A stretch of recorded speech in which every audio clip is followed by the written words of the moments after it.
And I love you. Yeah, it's Friday. How you doing? It's 3:03, and it's only me. It's only the Kimmer. With Pete Davis, sidekick, producer, and sports raconteur extraordinaire, and the mechanical mangler at the controls, Flounder. Let her rip Friday. Anything goes. It's your show. Yeah, baby. Tuesday sucks, and so do you. Wednesday blows, and I hate you. But Friday, I'm in love. Bum, bum, bum, bum, bum, bum, bum, bum. Oh, we got a great show today. Well, I think we probably have. I think it's right in here somewhere. I'm almost positive. Saying a goodbye to one of my childhood heroes, at least on the football field. And all I can say is, Saturday! Look out! It's away. Here we go. Friday. Let her rip. Anything goes. It's great to be here. It's great to be on the right side of the grass. 3:04 with a Kimmer, Pete, and Flounder. Pete Davis, how do the mountains of Macon? What's going on with you today, my friend? A very chilly little day today, which is very nice, very fall-like. Well, that's true. And Flounder, everything, I've been working hard all day here, I know, and getting everything ready. Anything new going on?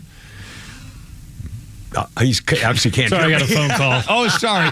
No. Oh, you got a phone call. Oh my! Now it says Danny Werfel. Where did that come from? That's an old baseball player, football quarterback, wasn't it? No idea. It's just the default name that comes up. Isn't that funny? Yeah, it was a fly. I remember it was a quarterback. Did he win the Heisman? Yes. And then I think he only played a couple of years in pro ball, didn't he? You're correct, sir. I don't remember much about him. No, did he? Anyway, but for some reason we have, like most radio shows, we have, by the way, we have news, we have stuff, get off my back, everything, we got all the stuff, and but on the radio, when you have a screen, and it has a whole list of phone call possibilities, lines for phones. And for some reason, when we have a phone call coming in, the little pink line goes up, and it says Danny Werfel. Well, obviously, it's not Danny Werfel calling, but for some reason, that was on there, and it's always been there, and I don't know why, but I think it's kind of funny. Okay, anyway, everything's good. It's a beautiful day, and we got playoffs tomorrow. And by the way, we got a lot of sports stuff, excuse me, and including Nick Cellini from Cellini and Domino here on 680 The Fan, our sister station. Why do they call it? Why isn't it a brother station? Just out of curiosity. Anyway, our sister, our relative station, and we'll be chatting with him around 3:40. Talk about the playoffs, which is tomorrow, and it's a 6 o'clock game. It's 6 o'clock or something, I think, right? Kind of 6:07. Which is I love that's a great time, I think, for a Saturday game. It's an evening game, but it's not a 8 o'clock game or something. So I'm glad you approved there. I'll make sure MLB sees that you approve. Well, don't you? Yeah, it's fine. It's fine. Yeah, absolutely. Yeah. Anyway, by the way, our phone number is, let me give you the phone number, is 404. Oh, I got to move this in. Here we go. 404-741-1230. 741-1230. And we'll say goodbye to Dick Butkus. I won't dwell on this, but I spent a couple years in Chicago, and of course he was, has always been the legend. I'll never forget was it the light beer commercial where he turns around, he looks at the rugby players, says, "Oh, I like those funny little shorts" or something. Anyway, Miller Lite, whatever. And we'll talk a lot about this. Is phone sex assault? Obviously, it can be at least temporarily. If it's unwanted phone sex, then it should only theoretically be unwanted for a few seconds until you hang up. Wouldn't that be reasonable? Anyway, we'll talk about the case of the Michigan State coach, and also here we go, Trevor Bauer case. Do you believe the woman? Well, they didn't believe the woman when it came to President showers with daughter. Anyway, we'll get to that stuff. So we got all that stuff. Oh, and if you haven't heard her texts that she wrote, and by the way, she tried to hide them. This woman who's suing the Michigan State coach and who is suing Michigan State because of it. Anyway, so we'll talk about that. Also, remember we did a story, I think it was last week, about the 28-year-old teacher, high school teacher in Missouri, and somebody outed her on an OnlyFans account. I guess everybody knows you can go on OnlyFans and have to pay to have people do things you want to see. I don't even know how you sign up for that. I guess you just Google OnlyFans. How do I sign up? I don't know. I have no idea. Probably an app. Anyways, this teacher got caught and outed, and so the school suspended her, put her on leave, and then she said, okay, I'm not going back to teaching, but I am going back to porn. Yes, she's in the porn field, my friends. Now, she said, that's it. She said sex workers don't have to be slutty, doesn't have to be taboo, and so she's given up her... She did the right thing. She said, I can't possibly go back to teaching now. How can you go back to teaching? Yeah, boom, shakalaka. She could be a teacher in a movie. She go, I'm sure. In fact, some of the... I remember one of the first porn movies, an actual movie. There wasn't, like an 8-second clip on Pornhub or something, but an actual, when I was a kid, or I guess I was a young adult. In fact, I remember, and it doesn't matter. Anyway, so in this porn movie, the plot is a guy walks in, and girl's behind the desk, and she says, hi, can I help you? He says, yeah, I got a problem. I'm not sure what it is. Something down below. She says, well, let me see if I can help. And there she goes. I mean, there's the plot. So it's just unbelievable. So anyway, so now she could be a teacher. She can be anything, Somebody order a pepperoni pizza. There you go. Well, there's the pizza. Here's your pepperoni. Anyway, so we got that. And God bless her. She said, I can't be a teacher now. I don't want to mess up the school. I love my kids, and I never did it. She said, I just taught reading, writing, arithmetic, and didn't get personal. Anyway, we'll talk about it later. Also, a lot of politics going in. Oh, Hillary Rodham P. Stinky Fart Cabbage is at it again. Remember the bag of deplorables? Well, here we go again. And some reaction to that. By the way, some pretty clever tweet reactions to her comments about having our brains deprogrammed. Hillary Rodham P. Stinky Cabbage wants us to be deprogrammed. We're the danger. And some interesting reactions from Matt Gaetz and Juanita Broderick, who was raped by her husband. Also, Letitia James got caught again being another phony liar. You'll hear from her as well. Hear a couple of sound bites from Hillary and her. Also, the Speaker of the House thing is going on. Virginia swimmers are sticking together. No tranny on our team, and we'll see what the result might be. Border stuff. We got all kinds of border stuff. The new Crocs cowboy boots with spurs.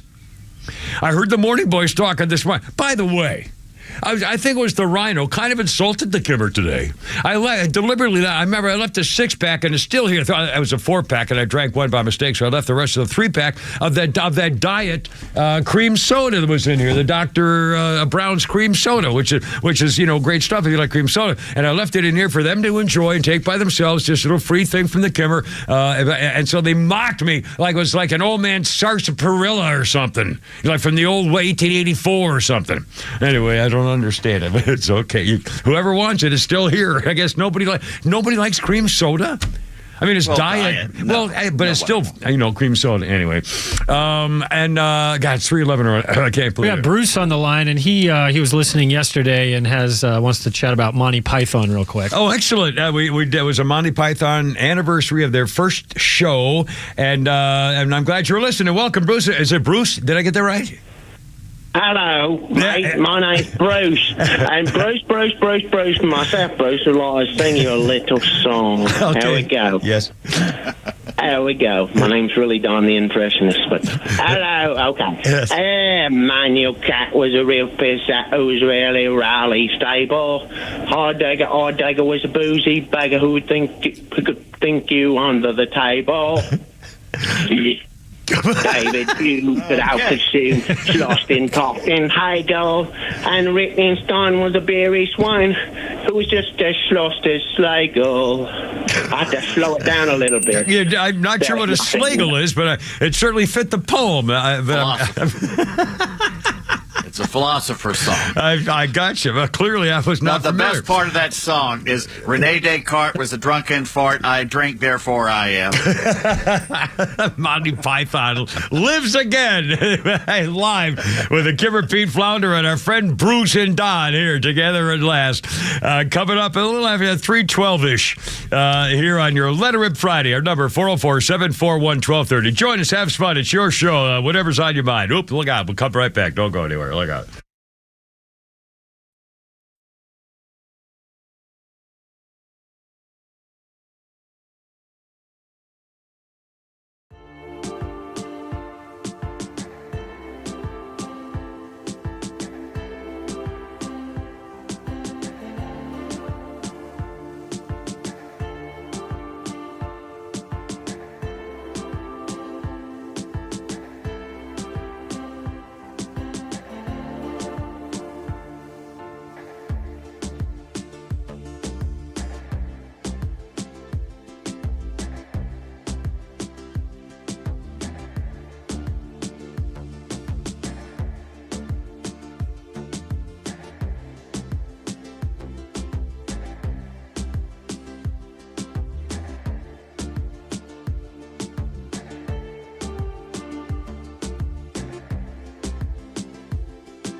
Yeah, boy.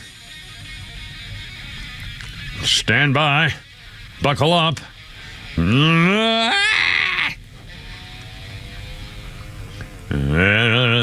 one right here, baby.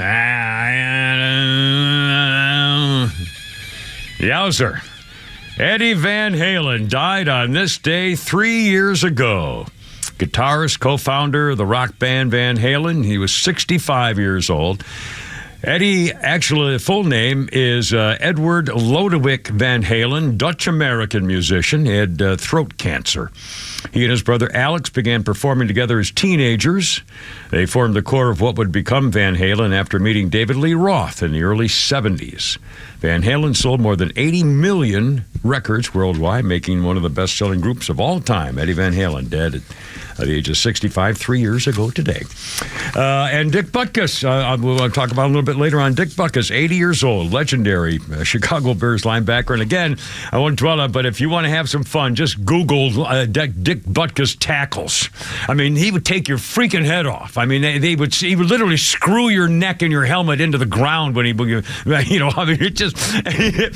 it just, hysterical. And of course, now they would have him arrested. Anyway, Dick Butkus, 80 years old, died peacefully in his sleep overnight in Malibu, California. His wife, Helen. Anyway, we'll talk more about that later. And one quick birthday here. Elizabeth Shue is 60 today. She was Allie in The Karate Kid and Cobra Kai. Also, Julie Finley in CSI. Nicolas Cage's hooker girlfriend in Leaving Las Vegas. And the star of Adventures in Babysitting. Elizabeth Shue is 60. She's also in The Boys, which has been on Amazon the last few years. Is that a new movie? At her current age, it's a show. It's about superheroes, but it's done. It's a different take on them. They're not good guys. But I mean, is it her current age when she's 60 years old, or was from 30 years ago or something? Is it a new movie? She plays a very sexy 50-something. Cool. Sexy. 320 phone call. We have a phone call. Flounder, look at this. It's Jimbo on with a Kimmer, Pete, and Flounder. Happy Let Rip Friday there, Jimbo. What's going on? Boy, Kimmer, it's been a long time. I just realized you're back on the air. Yeah. I won some big coffee prize pack around 2002 from you on the Paul Harvey thing.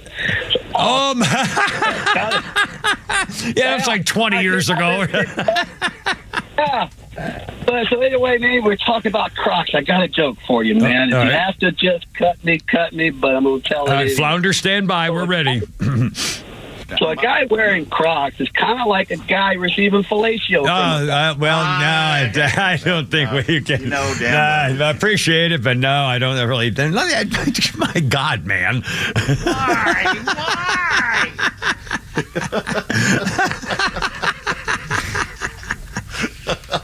Hey, it's Let It Rip Friday, so I'm fine. You can try it. Right off the line. Yeah, you can try it.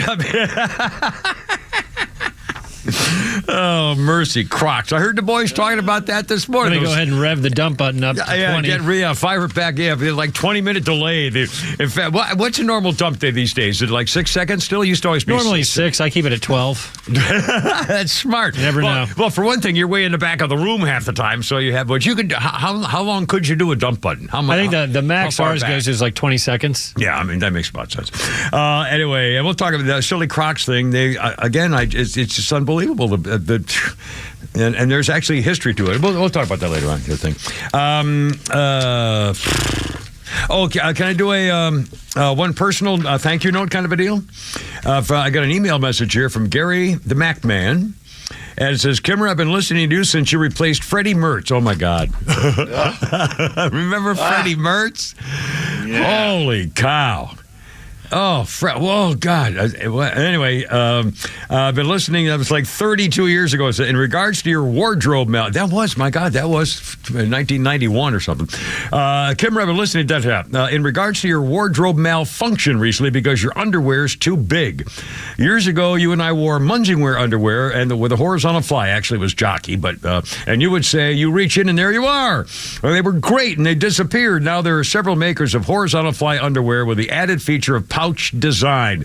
I recommend Krakatoa, although there are others available online. Tommy John's and other happy horizontal flying. Now, I remember this very well. This was they first came out. That pouch jockey had pouch underwear.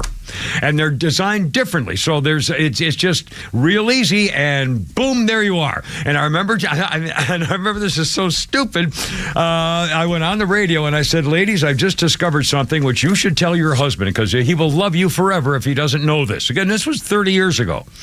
And I said, I just discovered these new one were called the pouch. And I told the story, and I got more reaction from guys and their wives saying, thank you, the silliest sting. Anyway, and then, so that's how that. So thank you anyway, Danny, the Mac Man, Gary the Mac Man, for your very kind words. And I will check out Krakatoa. Wasn't that where they had the atoll, where they had the H-bomb or something?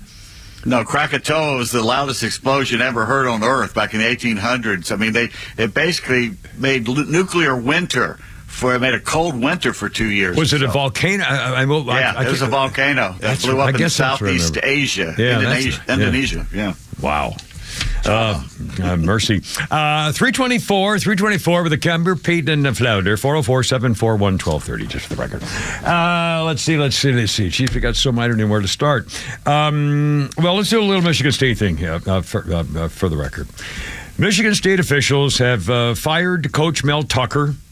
He has now come out with more information through his lawyers and made it available to the media. And there's a lot of questions now about this woman, Brenda Tracy, who was working with Michigan State as the woman. She is a rape victim, and she was a consultant hired by the university to help, I guess, athletes, I don't think just football players, I'm not sure, but athletes understand the issues of sexual harassment and things like that. Is like an H, or what do you call it? H, what the hell?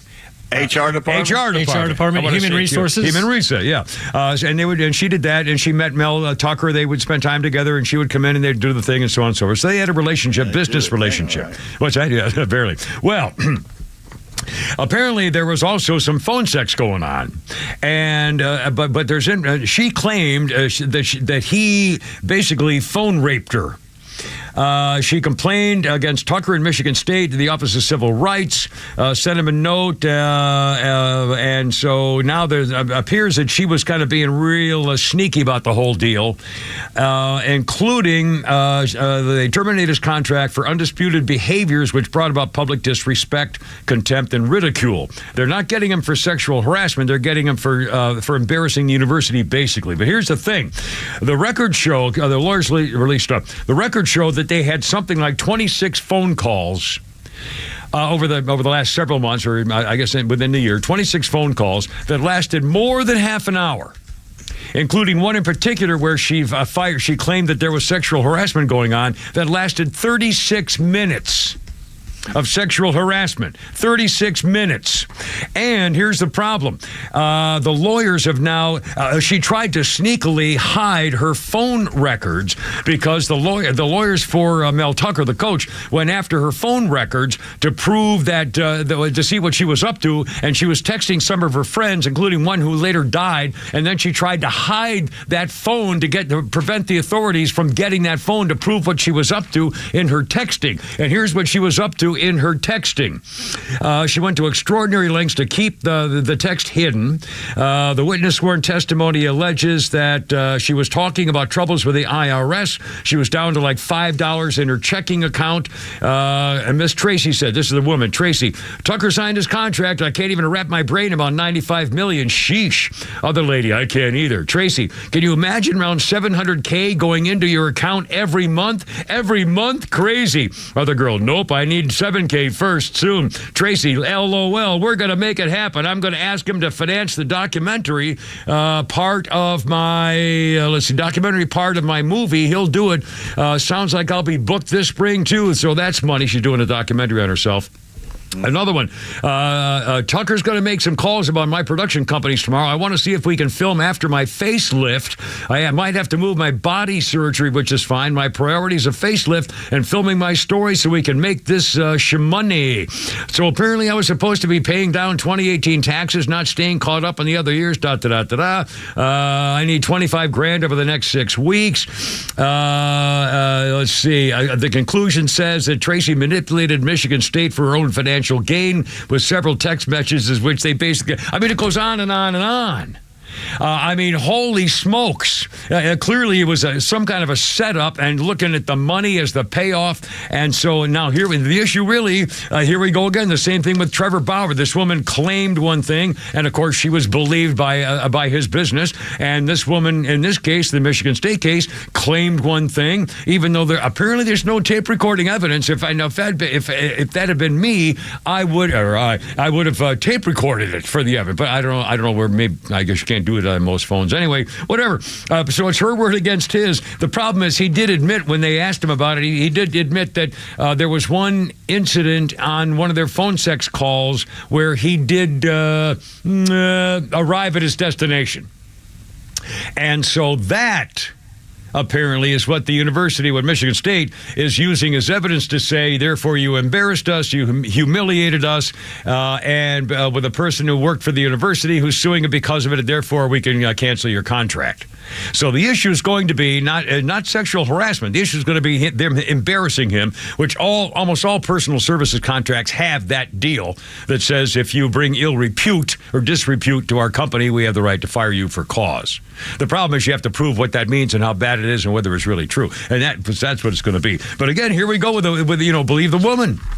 Remember the Me Too stuff, and it was huge for about a year, and then all of a sudden, women started getting caught lying, like President Showers with daughter. He basically sort of raped his own staff member, and when she complained what he was doing to her, he said, "Oh, gee, I thought you liked me." And then she complained about it. Nobody believed her. Oh, actually, remember Vice President Shiftless and Lazy said, "Well, I'm sure she's telling the truth. We believe her, but I know Joe Biden, and I just can't believe it." So you believe the woman, but not if it's against a Democrat that you want to work for. Well, it seems different than the Trevor Bauer situation because nothing you read there seemed to say she was going to extort him for money for the sex talk. It was all about getting money for her film, right, and her video, and for her. It really, unless there's more those texts. And by the way, how stupid of you to text people that you're doing stuff like this? How dumb are these women to keep doing this? They can't stop talking. That's why she tried to hide it. They got it with her friend's phone, not hers. She erased all her stuff, and they got it through the friend's phone. Anyway, here we go. But is that an actual term, phone rape? Phone sex? Phone assault? I'm not talking about phone sex. Yeah, phone assault. You can hang up the phone at any time you want. I would assume assault has to be more than, boy, I'd like to play boom, boom. Yeah, I'd like 4 seconds. I'd like to do something to this. If you hang up, maybe you've been embarrassed and maybe he offended you, but is that assault? Or threatened her. And is that worth $90 million? No. So anyway, here we go. 3:30 with the Kimmer, Pete, and Flounder. Let It Rip Friday. It's your show. Here we go. Stand by.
Hi, you know, 3:35. It's only me. It's only the Kimmer with Pete and Flounder. And cream.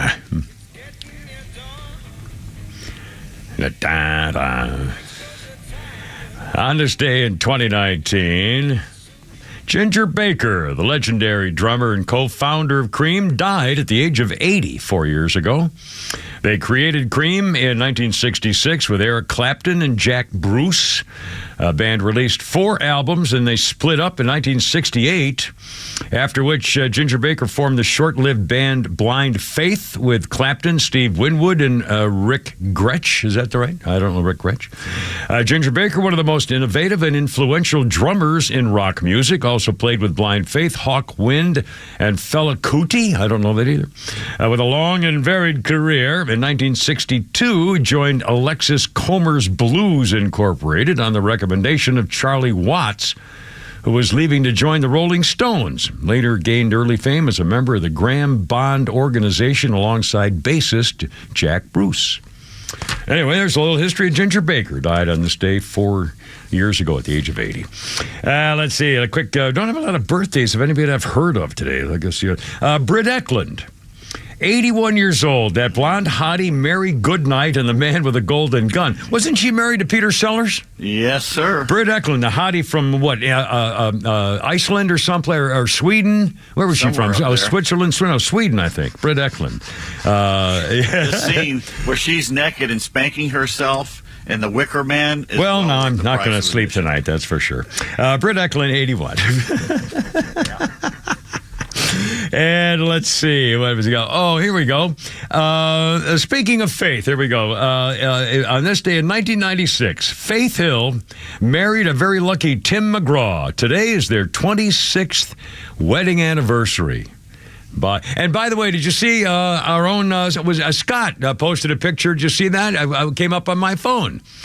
Scott and his lovely bride. Didn't he do the decorations yes, here? Him and Mike are the ones that put that Scott together. And Mike put together. And Scott posted a beautiful picture of him and his lovely bride. It's their anniversary today. Anniversary, because, so I guess you got a wife who actually loved you instead of, stay with you all those years because she loved you and couldn't wait to, be with her every day. So, just go ahead and, Oh, sorry. No, it's good. Everything's good now. Everything's fine. Hey, Flounder, quick, pull up a Fleetwood Mac song. I was going to say, I'm going to be hearing Fleetwood Mac at 6:09 this afternoon. I'll get to my car. Well, I'm around 6:14. Around 6:14, 6:18, I'll get into my car and put on Fleetwood Mac, and I have my choice of now 7 particular ones that I like. So there you are. Anyway, 3:38. There you go. Is it 3:38? Oh, my God. We got something coming up here shortly, don't we? Yeah, we sure do. Okay, well, this will be fun. We're going to do a salute to the Braves, and we're going to talk to an actual sports expert friend of ours, one of the guys you know and love on the radio in a couple of minutes, in just a minute or two.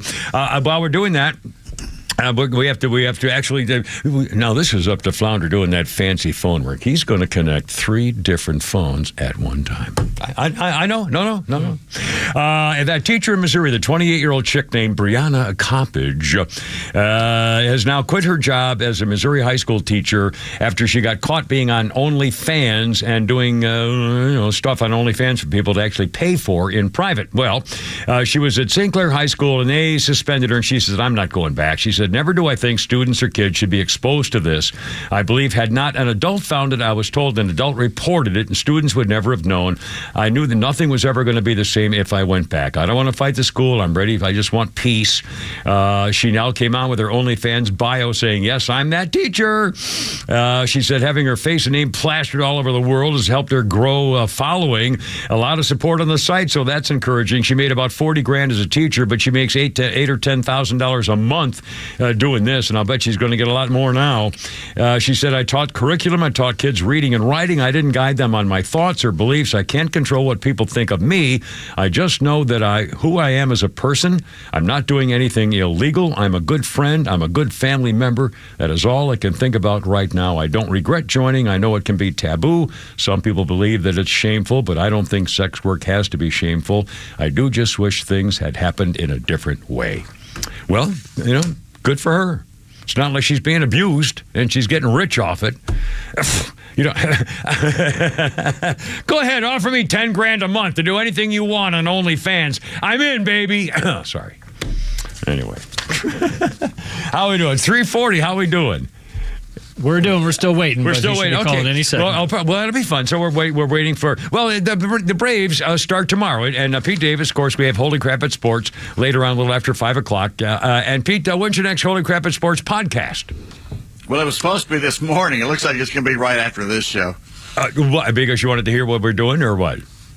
Yeah, that's it. That was exactly it. Well, what? I don't. Exactly the reason. Wait, it wasn't that I forgot about it. I got you. I realized I hadn't done it yet. Okay. It had nothing to do with well, that. Again, well, you're a fan. It's a podcast, Holy Crap at Sports podcast, which I gave the name back when you were doing the show 30 years ago on the radio, and you have great fans. They'll wait for you, and they'll get it when they get it. That's no big deal.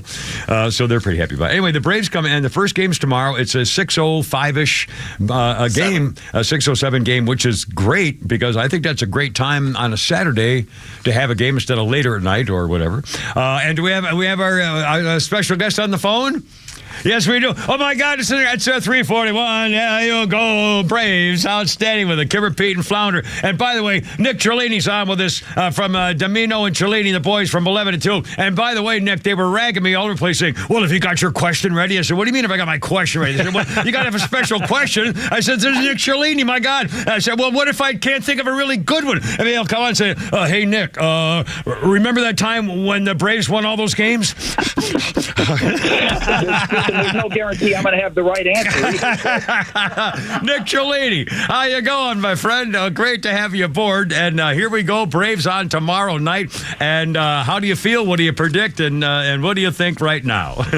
Well, I think as a baseball fan, this is the matchup everybody wants to see. The problem is these are two teams that are very similar, and it's going to be a challenge for the Braves. But, hey, if you're going to win the whole thing, I mean, I guess you want to beat the best. And I think this thing is going to be a major slugfest. Everybody says in the postseason, pitching is the most important thing. I don't know in this series if it's going to be the most important thing. This could be like a softball game, back and forth, every game, especially when it goes back to Philadelphia. That place is very, very much hitter friendly. So I think it's when you talk about both teams in this thing, it's about survival. Well, I remember back when the Braves were winning all those divisions, it was pitching. We had the best pitching set, but these days it's hitting. In fact, the manager of Philadelphia he said nobody knew how to pitch the Braves this year. They just, up and down the lineup, nobody knew what to do with them.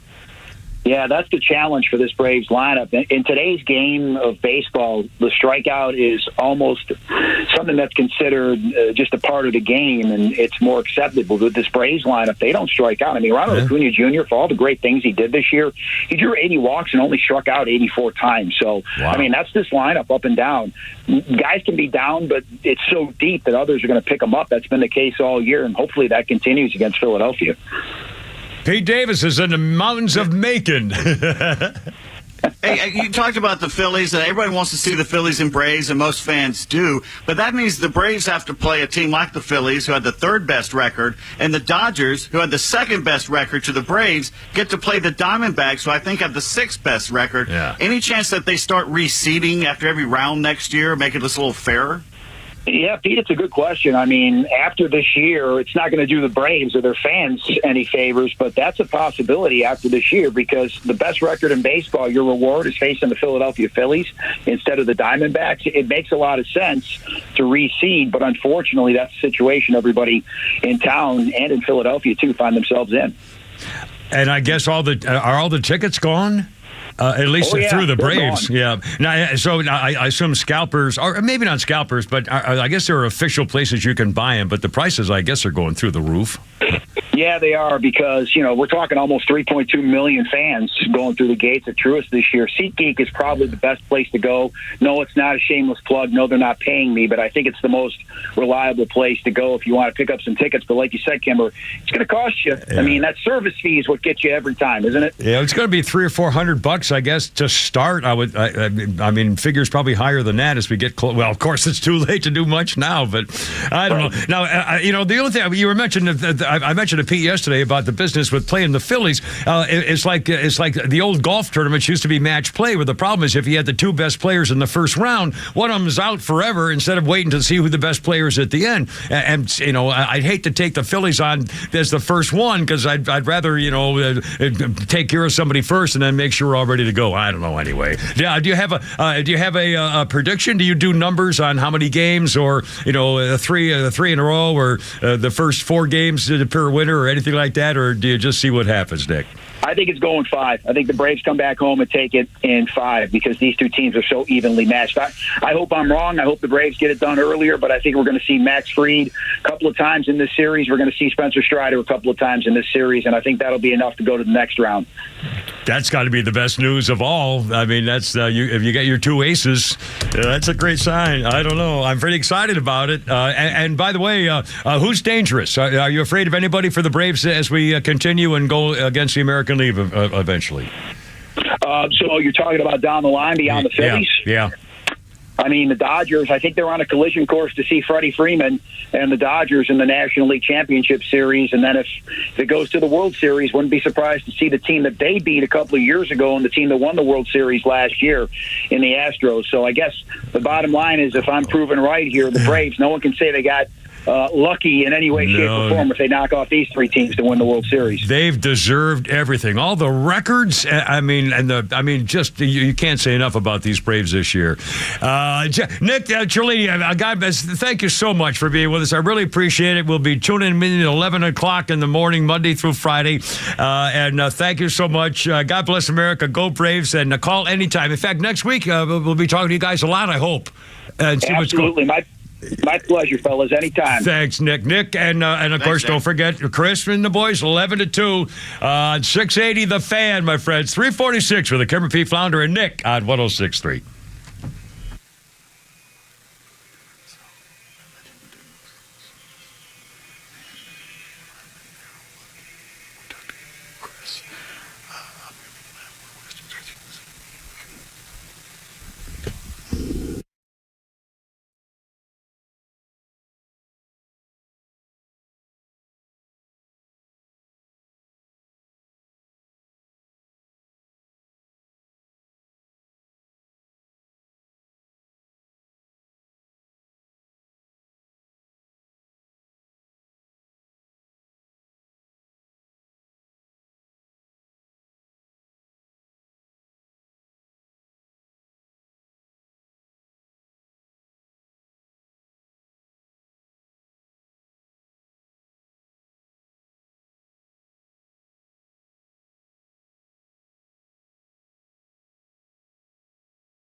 Just got a great surprise. I'm going to win the lot. Oh, this is like a luck thing. I'm going to win the lottery. In fact, I'll bet I'll win both Mega Millions and Powerball. Oh my God. Oh, I got it. That's my pen. I got to. This is a great sign. But first, it's only me. It's on the Kimmer, Pete and Flounder 10 before 4 with Leonard Skinnard, and in 2019 on this day. Oh, sorry. I was going to try to. And hold on, Bill. We got a phone call. Hold on. 2019, Larry Johnstrom, a founding member of Leonard Skinnard and long-standing bassist with the band 38 Special.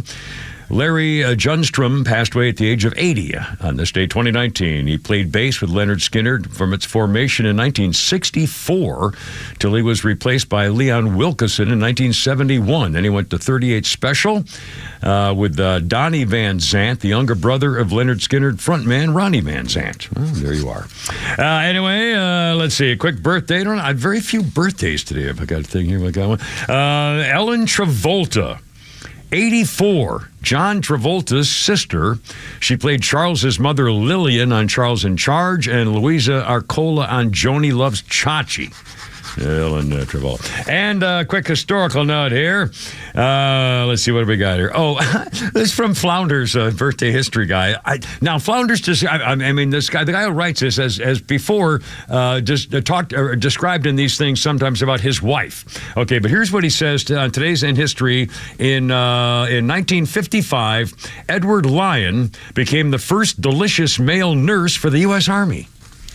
So I don't know. Anyway, delicious nurse? That's what he says. That's what he wrote down here in the history note. Interesting. And by the way, I have a green pen. I have several pens. I keep in my thing, and all of a sudden, I don't remember doing this, but I pulled out my coloring pen to do all my stuff because I do everything by hand, write stuff. I don't have a computer thing to use. And it's green ink. It's a green ink pen and a green pen.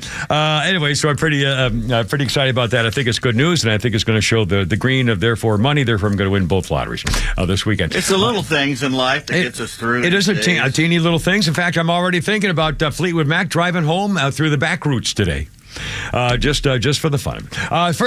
Can we do a phone call here, Flounder? Let's get Bill's on the phone here at 106.3 with a Kimmer, Pete, and Flounder. Hello, Bill. You're on the radio. What's going on? Well, hi, Kimmer. How are you? Well, I'm fine. It's so good hearing your voice again on the radio. It's awesome. I was an avid listener of yours back in the GST days, and it's so cool hearing you back. But I figured out what you were doing while you were away. Well, what was that? You were learning how to speak Spanish, because now when I listen to you, a lot of times you'll be speaking English fine, and also just that quick you'll be speaking in Spanish. Hell, even sometimes you'll start to sing to me in Spanish. But then sometimes you'll come right back speaking English again. It's great. Well, I make no guarantees, Bill. I told him I'd be here the whole time. That's it. That's all I said. I just wish your signal's a little stronger, because it's frustrating sometimes trying to listen to you, and all of a sudden it goes away, and I like to run with you, and it's frustrating, but whatever. You can. We have an app. Just if you could go to the app store. Do you have the app, Bill? Yeah. Well, the thing is, I also like to run every day, and I do. And years ago with GST, I used to listen to you all the time, and it made my run go much smoother and easier when I heard your Well, you voice. Can play it back, Flounder. Yep. Now, normally you load the podcast. Or, I'm sorry, yes, you load the show. You can listen to all the shows again if you go to the podcast park. There's a link there for Kimmer, and all his shows are there. Well, let me tell you this. Yeah. I still have a flip phone. That's how technical I am. There you go. Yeah. Well, you're good luck with that. Bill, thanks, man. Have a great weekend. I appreciate your calling. Very nice. 3:54 here with the Kimmer, Pete, and Flounder. By the way, for the fun of it, sometime after 5 o'clock, we're going to replay a few minutes of the segment we did with Shannon Burke yesterday after we went off the air. And Shannon Burke is still on down in Florida till 7. And he joins us at 6 o'clock for 10 or 15 minutes, whatever. And so we'll replay that for you, just if you hear Shannon Burke's voice again. Yep, we're going to play that in the 5 o'clock hour after Holy Crap at Sports with Pete Davis. Well, there you are. We got a couple of newsy things. Let's do some newsy stuff. Hillary Rodham P. Stinky Fart Cabbage is at it again. This is just, the nerve, the balls on this woman. You remember, of course, the basket of deplorables she called Donald Trump supporters back in the last election. We are racist, sexist, homophobic, xenophobic, Islamophobic, work, you name it. Unfortunately, there are people like that, and he has lifted them up the basket of deplorables. Well, she was on CNN with Christine Amana Hate America Poor, and here we go, Hillary again. Flounder, if you would, sir. And sadly, so many of those extremists, those MAGA extremists, take their marching orders from Donald Trump, who has no credibility left by any measure. He's only in it for himself. He's now defending himself in civil actions and criminal actions. And when do they break with him? Because at some point, maybe there needs to be a formal deprogramming of the cult members, but something needs to happen.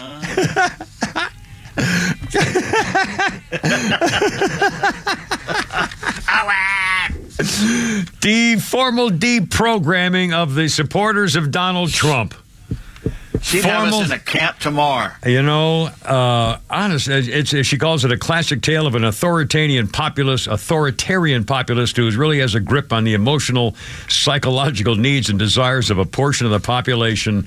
The reason, oh my God, this woman, what a freaking disgrace. And by the way, she and her other Democrats, let's remember, were the original election deniers. They complained about the charges against Donald Trump that he denied the outcome of the election in 2020. Well, these were the people who denied the outcome of the election in 2016 and did all the hell they could to prevent it from happening in the first place.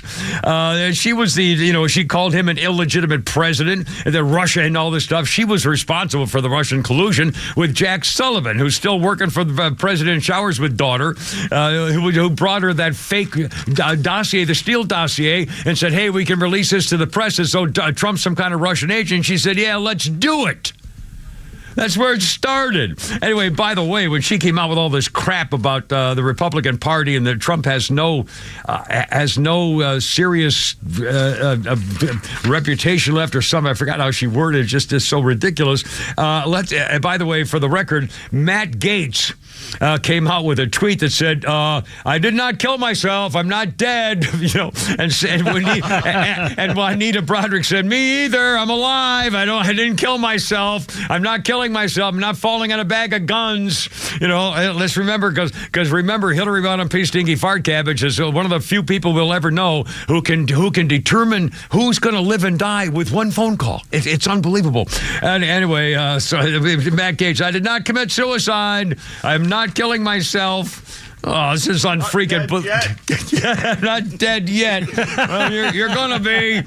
Yes, you will. You'll be stone cold in the moment. And listen with Letitia James. We have a time for her. The Attorney General of New York has been out to get Donald Trump, and now suddenly, now that she's got him in trial, she's now denying that she ever was after Donald Trump in the first place. Listen to her. The President of the United States has complained that I'm engaging in some sort of political witch hunt, that I've got some personal vendetta against him, that I campaigned against him. That is not true. It's illegitimate president who sits in the White House. That president, because he's not my president, he's an illegitimate president. His days are numbered. That's her. We've got to get ready to mobilize, and we've got to get ready to agitate and irritate until victory is won, but more importantly, until Trump is defeated. We will all rise up and resist this man, and ultimately we'll bring him down.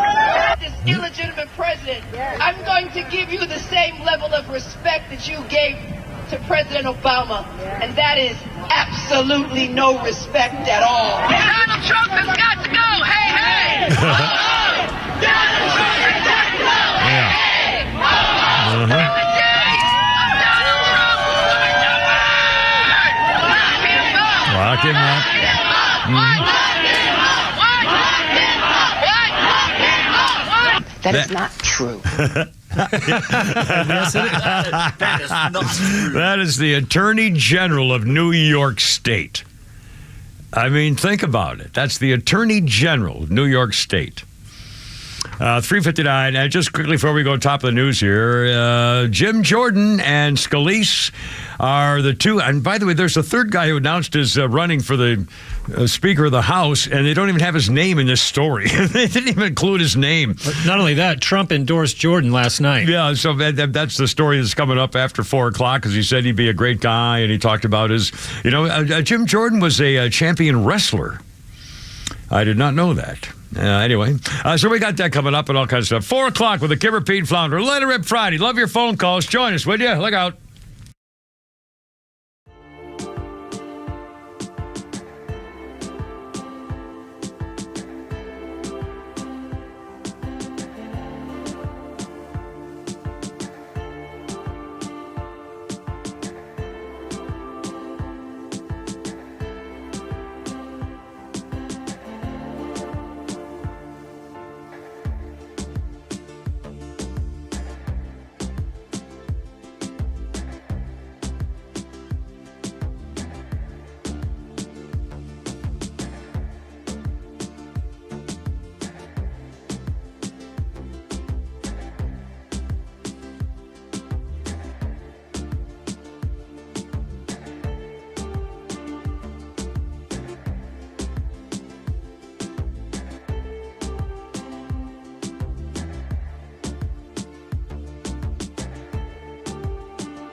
I love this song. I don't care what you say. In fact, I may have you play the whole thing. No. No. Now's my face. Denied. Get off my back. The place. Da, da, da, da, da, da. Oh, mercy. At 4:03. And it's only me with a Kimmer, Pete, and Flounder. And Starship. We built this city, baby. Da, da. Go the plate. Yeah, listen to the radio. Coming up right here. Remember. Daddy. Bum, bum. We built on rock and roll. I love this song. Starship, baby. And in 2011... Starship This is like the definition of an 80s song that was just completely overproduced. We built this city, and talk about swarming music stuff. I mean, it's unbelievable. We built this city was named the worst song of the 1980s in a poll by Rolling Stone magazine. Yes, sir. Yeah. That was a decade that we also saw REO Speedwagon exist. And one of the great songs of all time, too, with REO Speedwagon that you think is better by some new group or something. And I forgot to remember what I'm saying. Can't Stop the... No, Don't Leave Me Now. What the hell is it? If You Go Away, Don't Leave Me... What the hell is it? REO Speedwagon. The one that I like, and it's got another group did it. I can't remember the damn title. I hate... the stupid name thing. What's the REO Speedwagon song that I always do, and some new group made a remake of it, and you say it's better than the REO Speedwagon one? I'm going to tell you right now. Yeah. The Beatles could do a remake of an REO Speedwagon song, and I would not like it. I think the one you like is Can't Fight This Feeling. Is what Can't Fight This Feeling. Can't Fight This Feeling. That's what, and there was another one too, I think. But the one that another group did, and I can't remember what the hell it was. I'll get it. I'll figure it later. Anyway, Starship, Rolling Stone magazine, the worst song of the 80s. The Final Countdown by the Swedish band Europe came in second worst song. Lady in Red by Charles de Burgh was third worst song. Also making the top 5 worst songs were Wham's Wake Me Up Before You Go Go and The Safety Dance by Men Without Hats. Wait a minute. I like the safety dance. I have it on my phone. Well, I like Starship. We built this city. So even Grace Slick says she's thinking of killing herself every time she hears it. I love that song. I just love that song. Anyway, it's silly, and so am I. So there you go.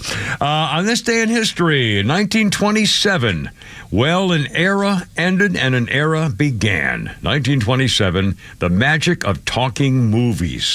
Spoken dialogue and music introduced with a New York premiere of The Jazz Singer with Al Jolson. This is 1927.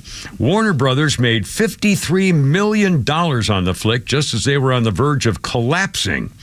Al Jolson spoke fewer than 350 ad-libbed words in the movie, beginning with, you know what the first words were, Pete? You may remember this from being a media and film guy. No, but you're very close. His first. I love you. I love you. No, you'll remember when I say this. You'll remember this. Flounder, you won't know this but Pete was a film student kind of guy, I think, weren't you, for a while? The movie The Natural changed his. The way he did his professional path, if I believe. I believe you're correct there, too. That's correct. I'm here today because of the movie The Natural. Well, there you are. Al Jolson's first... I should have watched The Natural, huh? Al Jolson's... Yeah, I blame The Natural. Al Jolson's first words in the first talkie, The Jazz Singer, were, quote, wait a minute, you ain't heard nothing yet. And that was the first talkie picture, 1927. That was like almost being in a room with him. It was kind of like being the chill, the bump. You kind of got the old goosebumps there. Uncanny. It was kind of an uncanny deal there. By the way, just as we'll talk about the Virginia swimmers, and I don't feel like doing anything, honestly. I just feel we'll do this on Taylor Swift. Oh my God, we have to have a Taylor Swift section. Don't worry though, it won't be long and it'll be fun. But I just going through my phone, opened it up, and my daughter, goofball Jennifer, who celebrated her 19th anniversary of being straight and sober yesterday. Here's a little. She does this all day long. I don't know whether you guys ever. She sends this with you too, but here's the thing. Following is as a quick piece of dialogue. Instructor, welcome to salsa class. Who's ready to learn how to dance? Me, hiding a bag of tortilla chips. There's been a misunderstanding. Anyway, she's a salsa class right there. Anyway, it's 4:08 with a Kimmer on something. We're trying to just have happy, good, little segments at a time. Our phone number is 404-741-1230, 741-123, and also 0. The Virginia swimmers, here we go. This could be a very good sign. Remember the battle with Penn swimmer Leah Thomas, who's a boy, a 6'2" boy, and pretend she's a girl, and she won the NCAA Women's Swimming National Championship trophy. Well, 10 members of the Roanoke College women's swim team met last night at a downtown Roanoke hotel, the first group of college teammates to speak out as a unit, complaining about this whole gender bourgeois business. They spoke out of fairness in sports after a biological male tried to join their team. For example, the women feel demoralized and hurt by their schools returning to campus this fall, knowing that a biological male, not named out of the wishes of the team, would be trying to pull a Leah Thomas and be on their team. One 19-year-old girl wrote, "My feelings, our team's feelings and comfort blatantly ignored. Only one athlete was prioritized. I felt unheard, unseen. Our comfort was undervalued and discarded. We asked the school for support every time we were told to deal with it ourselves or told nothing at all. Our school was prioritizing one individual over 17 women whose only request was fairness. Our gut was telling us something was wrong when we came back to school. What pushed me to have that click in my head was when the situation was happening at Penn, and I was thinking to myself, how are these other girls not stepping up and saying anything when this Leah Thomas guy showed up? And then when I was put in the same situation, I said, I need to step up. Well, they learned it was their job to tell the new teammate they were uncomfortable over the swimsuit being used. Discomfort surrounded practice because the women's suit was what that man was wearing. And the school said, if you have a problem with that swimsuit, it would be up to you to address it. The coach would not address it because of orders up the chain of command. So basically, the girl said, even though we were uncomfortable, the person showing off in a women's bathing suit, it would be up to us to say something about it. Looking to avoid contact, the captain said they didn't want to address it, but the teammate was let out. And then they found out that the boy girl was let out of practice early because it was a slap in the face, 20 or 30 minutes at a time he'd show up, just stayed in for a warm-up and then could leave when he wanted to, while the girls had to change our entire culture for this one individual. And the reason she was getting out of practice was because she was overstimulated because they were in heat because of their estrogen levels. Excuse me? The NCAA is going to have to listen. The real change come about there, hopefully saying that we just wanted to hear this and say, come on now. And by the way, the actual girls on the team say, we wish this person the best in life. We wish hope he can live his life the way he, or they call him they, wants to. We share a common love of swimming. There is a place for him to swim, and that's on the men's team. And now they're at least standing up as a group. And okay, finally. I mean, of course. Again, this is just, this is all made up. This is not, you can't just be a boy and say, gee, I think I'll try out for the girls' team because I can do so much better. And then have everybody go along with it. I mean, I can't believe it. And so at least finally, and it's making national news. So, I mean, the people, it's like the border thing. Oh, by the way, I brought in the story. I've got here somewhere. I actually brought in a story that was in the Al Jazeera Constipation of the White House now changing its mind about how they have to build a border wall and President mass murderer responsible for murdering all those children from the fentanyl thing. Biden is actually, blaming Republicans, saying he didn't want to do it and everything else. In the Al Jazeera Constipation, it's about an inch and a half long story on the biggest story of the year about the hypocrisy of the Democrat Party. I mean, this is unbelievable. Just burying everything, ignoring everything, and they got caught once again, and so we'll just pretend it didn't happen because the media's not going to cover it. Oh, that's how they're going to get away with it. They're going to hide him again, and here we go, just like 2020. All right, 4:13 with the Kimmer, Pete, and Flounder, and your calls, and goodness, it's Let Her Rip Friday. Anything goes at 106.3, baby.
United States, well, of course, this is written in Britain. The University of Virginia concert was halted 8 songs into the show at the Scott Stadium after police got a bomb threat about the stage. A 45-minute police sweep of the area found nothing unusual. The band completed the show. The Stones were touring to promote their latest album, A Bigger Bang. That was 2005. And also on my little history list here that Flounder also sent, 45 years ago in 1978, the disgusting Reverend Jesse Jackson, the fraudulent so-called fake minister whose reason I became an ordained minister, met with the head of Atlantic Records, and Jesse denounced the Rolling Stones song Some Girls, calling it a racist insult. Well, of course, the band did issue an apology a few days later because the Jesse Jackson found the line, black girls just want all night long. All night. Yeah, it was fairly offensive, and despite the apology, Jagger refused to change the lyrics. He said, I'm so sorry, and now black girls want to, he just sing the song, baby. It's the song. You can't change the song because of that slimy liar who paid, $700,000 to that horn dog chick he was farkalukulating with at the University of Georgia, professor girl. And she got complained, and he used his, as I remember, it was either Operation Push or the Rainbow Coalition money to pay her off to shut her up when she sued him.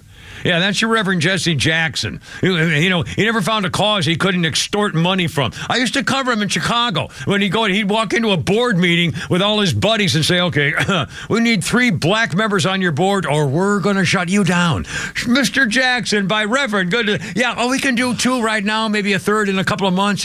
Fine, listen, okay, we're all getting together. The unity of the Rainbow Push. Oh, wow. You slime bag. Eat me. Anyway, 420. Oh, by the way, a few moments ago, I mentioned I was out in the hall, and our buddy Scott, was he? They see the PD.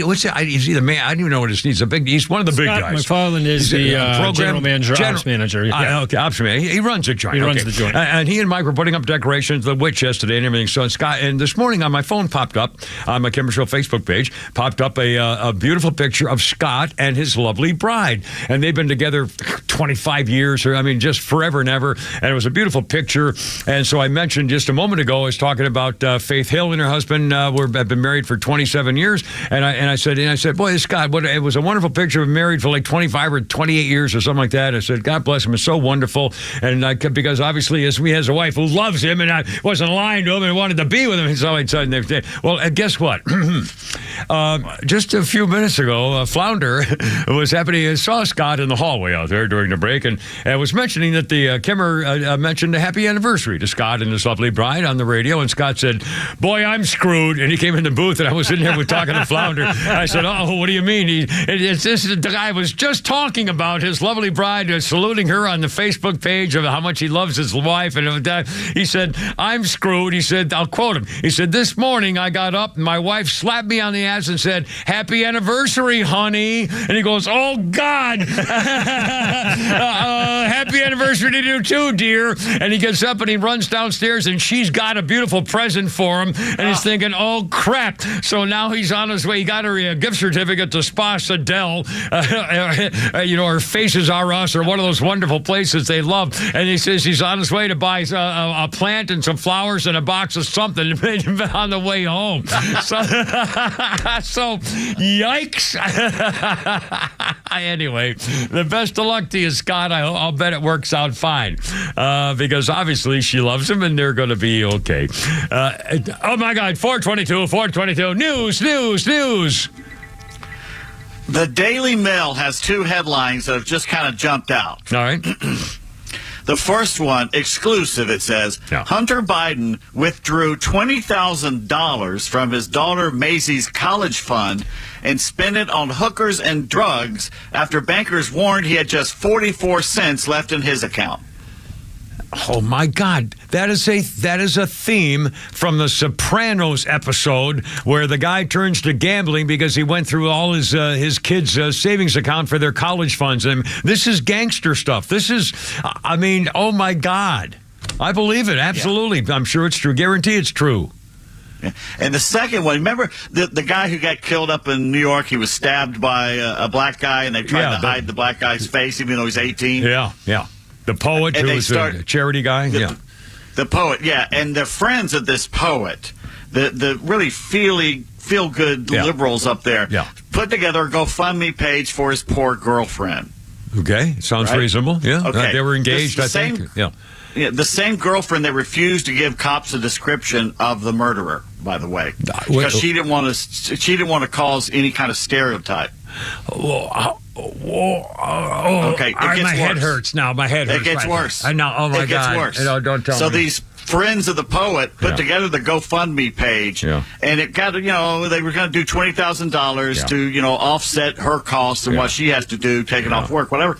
Well, since it got to $71,000, they've now changed it to it's going to be on behalf of the collective of his friends, so they will be able to take time off of work to properly mourn because they're working class people. Hey, you can do that? Hey, boys. What a great idea. All right, we got to come up with a special script of a paragraph to go do a GoFundMe. Oh, my God. Now, wait, but tell me about this girl again. She was afraid. She refused to give a description because she was afraid to say black or they would offend a black guy? No, she was afraid of perpetuating a stereotype. He was black. These people they have no sense of self-preservation or survival. They just don't. She might have described, a possible male couldn't really determine whether he was feeling like a girl that day. Oh, Lord, my head hurts. Honestly, by the way, the Daily Bell is describing these people as ghoulish grifters. They're my they want to wet their beak. It's not, just a taste. They just want to taste. They just want to wet their beak. They don't want, take the whole thing. We'll give some to the girl, but just the rest of us, for all the effort we're doing by putting in the phone number. It just shows that everybody claims they're so more moral than everybody else because they're for the people and everything. Once they get a sniff of real money, the greed comes out. Yeah. Oh, Lordy. I can't believe the girl was... well, you get what you deserve. And he didn't deserve to get killed. And by the way, I'm surprised she just stood there when the guy came back kicking the dead body or the dying body bleeding on the sidewalk. And who knows how you're going to react. By the way, here's something else that just jumped out. Yeah. Biden has rambles about TV news being dominated by dogs being pushed into lakes as he blames unhappy reporters for Americans thinking the economy is dire. All right, now, wait a minute. We got to get that sound. Where did this happen? Oh, my Lord. Is this just now? He said today, Americans think the economy is bad because the White House reporters are not the happiest people in the world. He then used a bizarre analogy about a dog being pushed in a lake to make his point about negative news coverage. Oh, my Lord. He's running he's officially campaigning for president, they tell us, ladies and gentlemen. I mean, this is just worse than offensive, I mean, this is really insulting. It is insulting. I mean, it's insulting that half of America is dumb enough to keep voting for him. Well, they're enabling him the same way his cuckold wife is, and all his staff members. Flounder, what do you got there, my friend? I got the sound. Here we go. Oh my God, here we go. It gets you get more legs when you're reporting something that's negative. I don't mean you're picking on me. I'm just the nature of things. You turn on the television, and there's not a whole lot about boy saves dog as he swims in the lake. To say it's about somebody pushed the dog in the lake. I mean, I get it, but. Say it. This is him. Pause. You get more legs when you're reporting something. Wow, he just kind of drifted off there again. Literally drifted off. Holy smokes! I mean, this is really. There's your president, ladies and gentlemen. You voted for him. Holy moly! They're actually doing satire mocking him on like TV shows around the world. And not just comedy teams. I mean, actual news people saying, you believe what America's got to go through? And then they do skits about our president. Everybody but us is making fun of him. Right. But our media won't touch him. Man, it's and I thought that was changing. I mean, I don't think if he actually holds a news conference, well, I guess he Well, was this a speech? Or do we even know, Flounder or Pete? Did you see where this was from or whatever, where it came from, and whether they're asking tough questions yet? I don't think they're asking mine. Once in a while, Peter Ducey try. Oh, and by the way, I saw. I didn't hear it because I'm here and I was on the air, but I saw in front of me on the script on the TV screen that the podium princess Regine Boschin, she's black, she's gay, she's a girl. Oh, she was blaming the Republican Party for all the crime happening in big cities. Blaming the GOP for the crime wave in big cities, much like they blame the GOP for all the immigrants coming across for the broken immigration policy, border policy, because the Republican Congress hasn't come up with a good plan yet. Blaming Republicans. Well, who's in charge? I mean, you are, dumbass. You do it. Yeah, and so now he says, well, they're making me build part of the wall now because they didn't want, they're making me and it doesn't work anyway. I mean, the whole thing is appalling. And again, the mainstream media is not even covering it, or the Al Jazeera Constipation but had a 2-inch story that would say, well, he's got to do the wall, it doesn't work, but they have to do it, so there's somebody with a thing. Oh my God. It's just, the AJC writers are, they're well known for their 2 inches. Yeah. Coming up on 4:30 with a Kira, Pete, and Flounder, and as I know you need your Taylor Swift fix, so we'll have that for you with Travis Kelce, who even himself is saying, folks, come on, you got a little silly here. But again, she's making somebody a lot of money, and I know it ain't me. I also have audio of him responding to Aaron Rodgers' Mr. Pfizer statement. The COVID man? We got it. And also, the worst tease about a book coming out by Hugh Jackman ever. It's a bombshell revelation. Okay, could we get maybe a hint? No, we don't want to give you a hint. Oh, 4:30, the Kira, Pete, and Flounder. Here we go. He's gay.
4:34.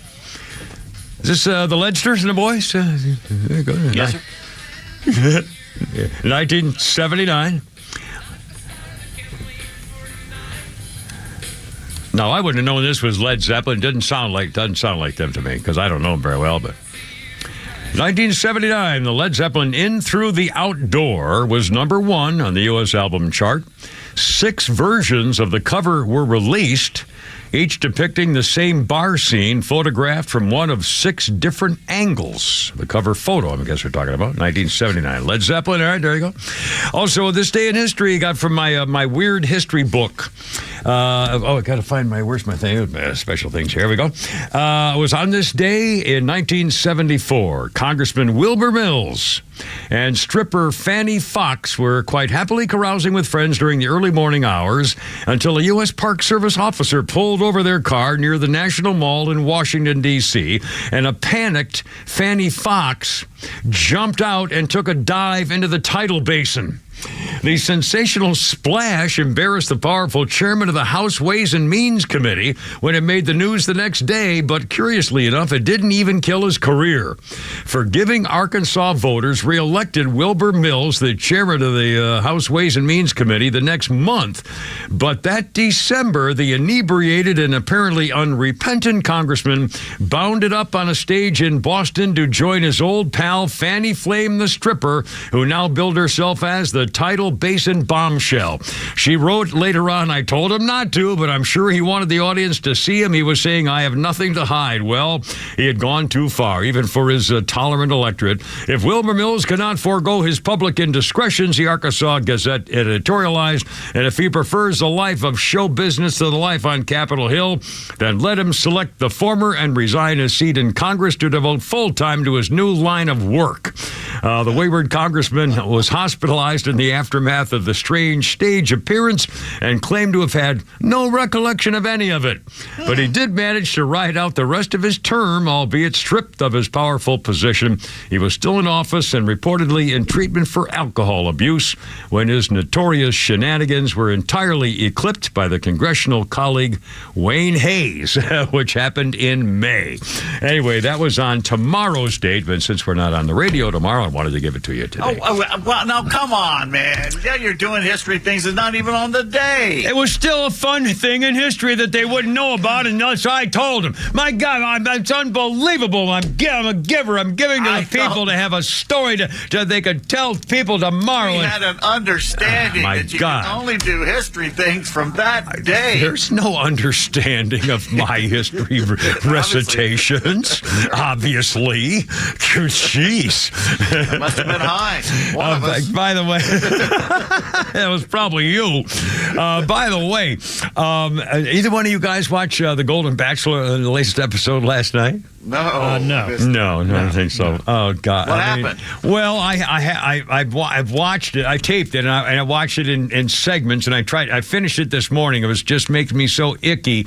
The Golden Bachelor, and it's a 75-year-old guy, and his wife died 6 years ago, and now all these other women whose husbands are died or left or whatever in their 60s and 70s are trying to be, it's The Bachelor, only it's the old people version of it. By the way, a couple of surprises. The women who, all show up all dressed up in glamorous jewels and gowns and everything. Well, all of a sudden, the living area where they have them for these date things is a bunch of crowded bunk beds in little tiny rooms with like one bathroom. And 4 women in bunk beds to each little tiny cubicle. I mean, it's really kind of creepy. And one of them said, "Well, do you want the lower bed or the upper?" She said, "I can't climb up those stairs. I got a hip problem." I mean, I swear to God, it's brutal. I mean, and they're trying to put the best face forward, including the ones they bought at the doctor. Like 95% of them that were left. Anyway, they had their first date. He picked a girl to have his first date with, and they went to a diner where they had the old-fashioned booths and stuff, and "Hey, babe, what do you have for dinner?" They split fries or whatever, and then he shows up in a little like a 59 Corvette convertible or something to pick her up. Then all the girls showed up for a calendar shoot, and they had to wear different costumes and dresses. And one of the old ladies was picked to be, and her photo shoot was her in a wedding dress, and so she started walking away and bawling. And one of the other girls, 78-year-old girls, came over and said, "What's it?" She said, "Well, I haven't had a wedding dress on for, oh my God." I mean, it's just, the poor things. And then he had to do the giveaway rose. So I finally finished this morning, and I said, "Okay, I got to watch the ending ceremony where he gave out roses, but not to all of them." So they're like other ladies, they didn't get a rose, and so you get the first tear. I mean, it's just, I was hoping to find love again, but and I'm thinking, oh God, it's just so horrible. I can't believe people are watching it. I mean, it's just cringeworthy. And again, of course, I'm an old fart and I'm alone. I've been alone for decades, and it makes me feel better. And I'm going to be listening to my Fleetwood Mac songs driving home tonight, knowing that I got happiness in my head now. Finally, after what horrible thing. But again, I feel so bad for him. It's like it's cruel. I mean, it's just cruel. And at the end, there's going to be two women left, and one of them's going to go home and shoot herself. I mean, it's just I see it. I'm just horrible. It's just horrible.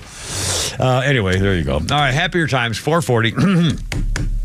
Oh, how about a Taylor Swift update? Speaking of romancing and romances, and by the way, I don't spend a lot of time on this, but when they pop up on the major news sources, I'll have Flounder ask him to print out a couple of stories just to pick and choose some various things for, including Travis Kelce's mother. Her name is Donna, and they asked her, "What do you think? How's it going?" She said, "Well, I'll tell you what, the NFL is laughing all the way to the bank." Mm-hmm. I also have audio of her. Oh, really? Should we have it here? Let's play some. Right here. Mother Donna. First time you'd met Taylor? Yeah, it's fairly new, so I don't like to talk about it. It's just one of those things where, obviously everybody saw me. I was in the boxes with her, and it's just another thing that's amped up my life. Yeah. What was she like? What was it? So you got to know her a little bit. You got to see a couple games. How was it? It was okay. We both met her, and it was okay. But she was. I mean, but honestly, I appreciated that. And of course, the headline of one of the stories came out and said, Travis Kelce's mom said it was only okay to meet Taylor Swift. Like somehow she'd be shunned for it or something. I mean, this mom says, "I stay out of it. I don't want to talk about it." But she did say the NFL's laughing all the way to the bank. She said, "Good for them. They're getting the ramifications of everything." I don't see that mother thinking that she is future material for her son. I don't see that. Oh, I don't see that That was either. mom speak. Yeah. Yeah. But again, she's staying out of it, which is the best thing to do. Instead of saying, "Oh my God, I hope they get married." Yeah, clearly. But the only smart thing to do, she couldn't possibly take a stand, just because it's she so took a public. Stand. Well, I'll give you that. I'll give you that. Okay. Well, if that. Please. In fact, I'm putting. Well, of course, I'm one of 5 kids, but I am my mother's favorite. And my mother was, when I brought home, was not too pleased and made it known not too pleased with the first couple of girls I showed up with. But anyway, she says, I could tell you this. They've told me personally that the Kelce family has done more good PR to football than they could have paid $1 million to a PR firm.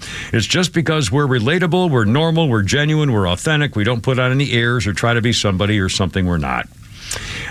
She asked about Swifties tuning in for her son's game. She said they'll probably know more about football than half the people watching football right now. Donna Kelce, the mom, said, "I had one dad who direct messaged me and said, I can finally, my daughter is watching football with me."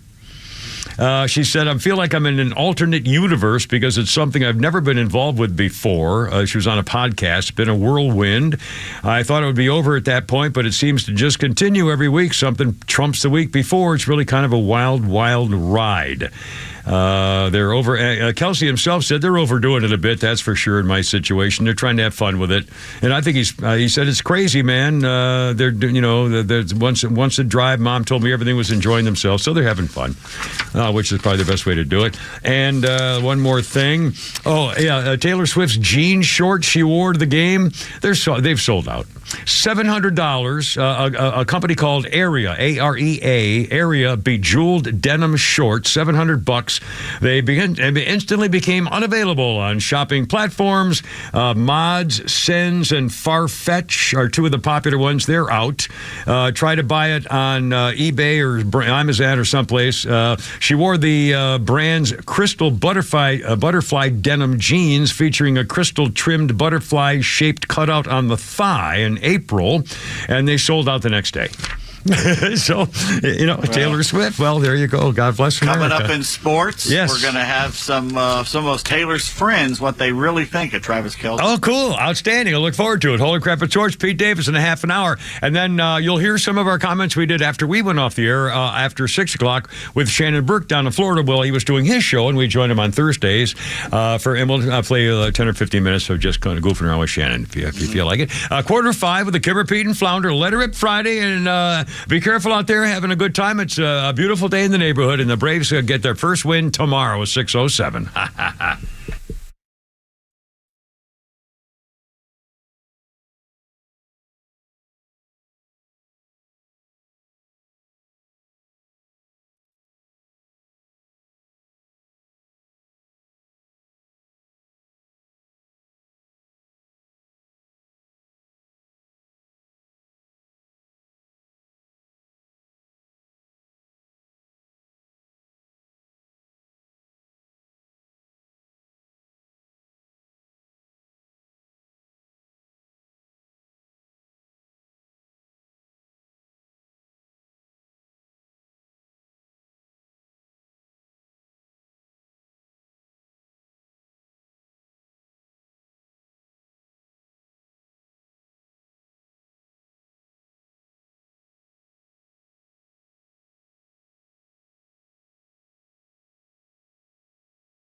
There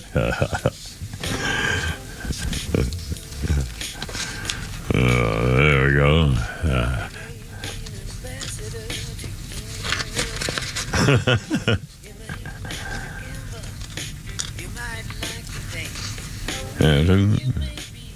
Bob Dylan.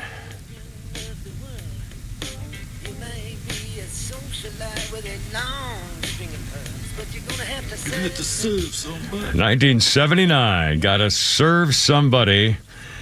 That gave Bob Dylan his 12th top 40 hit, entering the chart for the first time. I've never heard that song. Oh, it's when he became a Christian for a wee bit there. 1979. And I read something yesterday for the first time ever that John Lennon wrote a response to this called "Serve Yourself," which was supposedly profanity-laced and nasty, and it never saw the light of day. I thought they got along. I thought they were buddies and dope-smoking buddies or something. John was an atheist, and you know. Wow. Anyway, it was recorded at Muscle Shoals Sound Studios, Muscle Shoals, Alabama. Muscle Shoals, Alabama. Won Dylan the Grammy Award for Best Rock Vocal Performance by a Male in 1980. I've never heard that song. Really? I swear to God, I've never heard that song. It's not one of his better songs. Well, anyway, I lost track of him in 1980. I was, anyway, excuse me.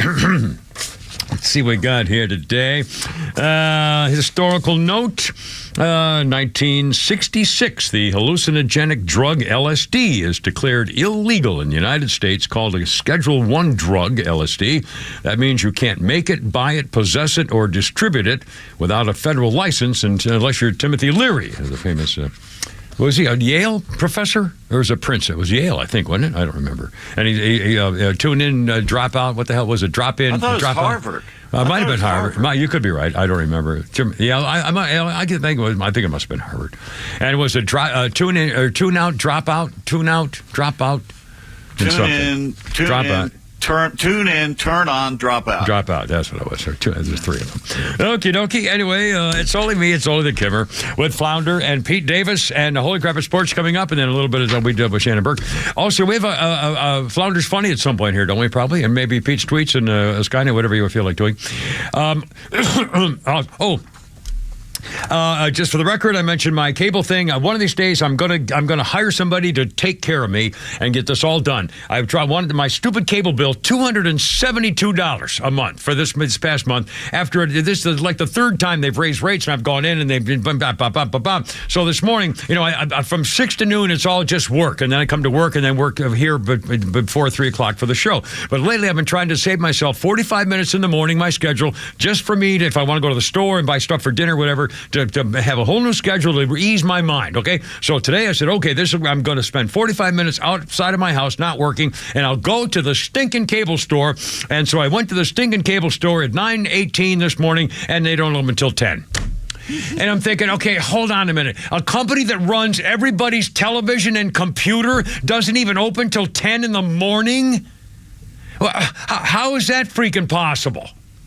So I went home and I blew that part, instead of working on the show. And so I went home and I called him up on the phone.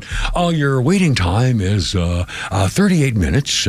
And in the meantime, let's serenade you with these advertisements on how you can buy various apps so you can take care of your own issues. And by the way, Mr. Peterson, we recognize your number. You have the old box. We need to have you go on the internet, go to www.kissmyass, because we don't care about your stupid customer service.com, and then we'll be able to tell you to go stick it, because you're going to have to get an app and do it all yourself. Your friend, the cable company. Oh, let me go ahead and wait for like 37 minutes now. So, and why don't you play that commercial 8 or 9 more 100 times? Okay, how about that? That'd be great. Yeah. I know it's my fault. I did everything wrong, and I'm going to get somebody to. I'm going to hire somebody if I ever get any real good cash. After the girl part, and then the second part of my cash, I'm going to hire somebody to take care of all my TV and my computer and just because I need a new box now, the cable box. They complain because that goes off every day. I have to anyway. Okay, that's just my future. I'm just telling you my future. You know what I saw at the store yesterday? No, I don't.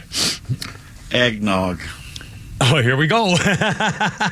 Is it time for Christmas? Oh, my God, it's almost time for Christmas.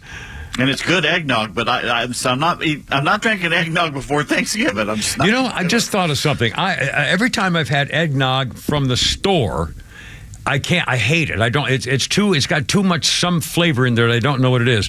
If I used to make eggnog, I would take milk and eggs and sugar and vanilla flavoring and make eggnog. That's eggnog, and it tasted delicious. Maybe you put a little vanilla ice cream in there or something too. But the eggnog I make tastes great. But they must put something in that eggnog that you get at the store, and it's got something in it that it just is too much. And I don't know what it is. I should make my own. Anyway, liquor? Is it too much liquor in there? Well, I don't make eggnog with liquor. I mean, that's a Sazerac. Is that what they call it? I forgot that drink from that horrible. Sazerac's a New Orleans thing. It's has nothing to do with eggnog. What are you talking about? Well, there's an eggnog drink with liquor, and it's a New Orleans drink, and I think it's called eggnog. Well, okay. Well, that's what you're supposed to put liquor in it. Well, there you are. Well, see, that's my problem. I don't have enough liquor in it. You know who turned me on to a Sazerac? No, I don't. Who? Jeff Van Note. Oh, really?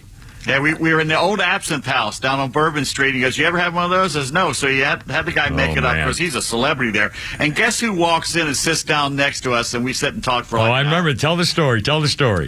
Paul Horning comes and sits down, and him and Jeff are old friends, and it was like, oh my God, listening to those two guys talk. Yeah, it's just amazing. Yeah, that's a bucket thing right there. I mean, what are the chances? By the way, you're an author. How's your book doing? The title of your book is "Holy Crap! I Got Oklahoma's Better Than Texas." No, it's a totally biased guide to Southern college football. And by the way, you're the second person to ask me that question today. No one ever has asked me that question. How's it going? You know, how many have you sold so far? And I never tell. But, well, I just why not? It's doing okay. Well, you don't want people to know you're freaking rich? Because you know, the man spent $167,000 to go to Europe, go to England for 9 minutes to fly the Messerschmitt over the White Cliffs of Dover. Spitfire over the White Cliffs of Dover. $168,000 for a 9-minute flight. It was unbelievable. Those damn books. I'm going to write a book. I mean, of all people, you need to write. I tell you, I tell Jeff Hollinger, write a damn book. I know. I should do it. All the stories you can I tell can everybody about Mickey Schulstein, the guy who taught you how to marathon. Mackie Schulstein. And by the way, I'm pretty damn proud of myself. Well, we had Nick Sciolini on today, and I never even mentioned talking about sports that I was the only guy in the room who's hit a home run at Wrigley Field either. Thank you. Sorry. Yeah, I was surprised. I'm sure it's going to come up sometime next week. Next week, I'm definitely going to work it in. How are you going to work it in? They're playing the Phillies, not the Cubs. How are you going to work that in? Somebody will mention something about how they handled the Cubs when they were in Wrigley Field. They had to pitch a certain way. And I remember when I was in Wrigley, when I hit my home run at Wrigley Field. By the way, because I wasn't going to mention this because they're bad memories for you. Yeah, well. But it was on this day in 1984 that Steve Garvey hit that 2-run homer to beat the Cubs in the 84 playoffs, which tied the series at 2-2, and the Cubs blew that series after being up 2-0. Yeah, I was there. Was that the Leon Durham Gatorade glove event? Yeah. I don't know if that was that game, but it might have been. That was the one that cost him that was the game they lost. That cost him the division. So if that was also the home run game, that was it. No, that's probably Game 5 that Leon did. I'm trying to remember. Thing. Yeah. Anyway, one of the mentions I mentioned being an author. This I think was one of the dumbest things I've ever heard, and I don't have time to get it before the news.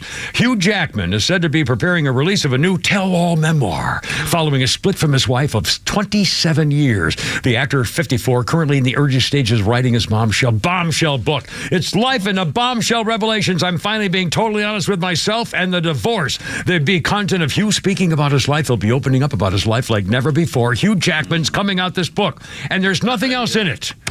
It's been a blessing to share 3 decades together, but now we're on a new journey.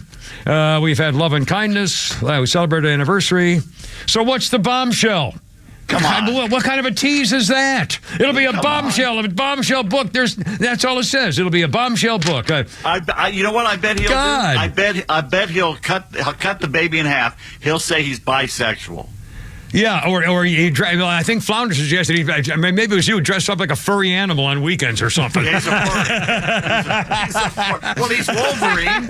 Yeah, it could be real. Wolverine. He could think he's a freaking Wolverine. I mean, what a terrible tease. It's a story, and there's nothing in it. It's a bombshell. In other news, well, what part is a bombshell? I mean, come on. Hanging here, you bastard. It's 5 o'clock with a Kipper Payton Flounder. Oh, my God, man.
Let's get it together, ladies.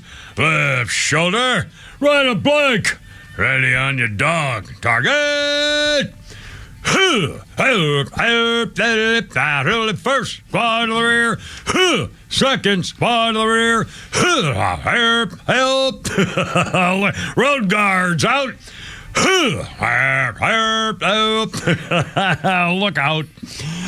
It's only me. It's only the Kiffer House going with Pete Davis, sidekick producer and sports raconteur extraordinaire, and the mechanical mangler at the controls, Flounder Boys. It's 5:04. It's a beautiful day in the neighborhood. The Braves tomorrow with the Filthies in town, and here we go. Very exciting.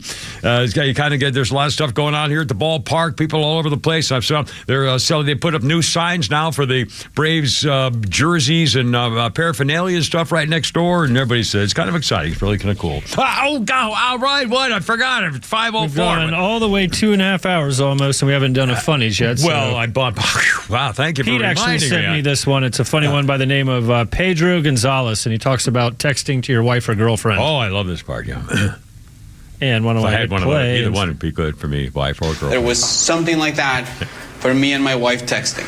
So I would get her text in the language that I like, and that she gets the text in the language that she likes. For example, she went to get tea yesterday. So she was like, hey, I know I said I'm going to be 20 minutes, but I'm going to be like an hour, because here's what happened. I went to Trader Joe's, and I wanted to get hibiscus tea. But the hibiscus that they have over there is mixed with turmeric, and I'm allergic to turmeric. So I was like, oh my God, it's so humid, and now I have to walk to Whole Foods. So I went to Whole Foods, and I finally found it. It was all the way in the top shelf, but there was a really kind guy who helped me. And then I was in line, long line, but anyway, there was an old lady, and she loved my skirt, and I was like, do you also do yoga? And then we talked about yoga for like, and I feel like I have a new friend, and like, I'm so happy because this is the perfect day to make a new friend and drink some tea. And I wish that she could send that text, and then the app would just go beep, beep, beep, beep, boop, and then it would get to me, be like, I bought tea.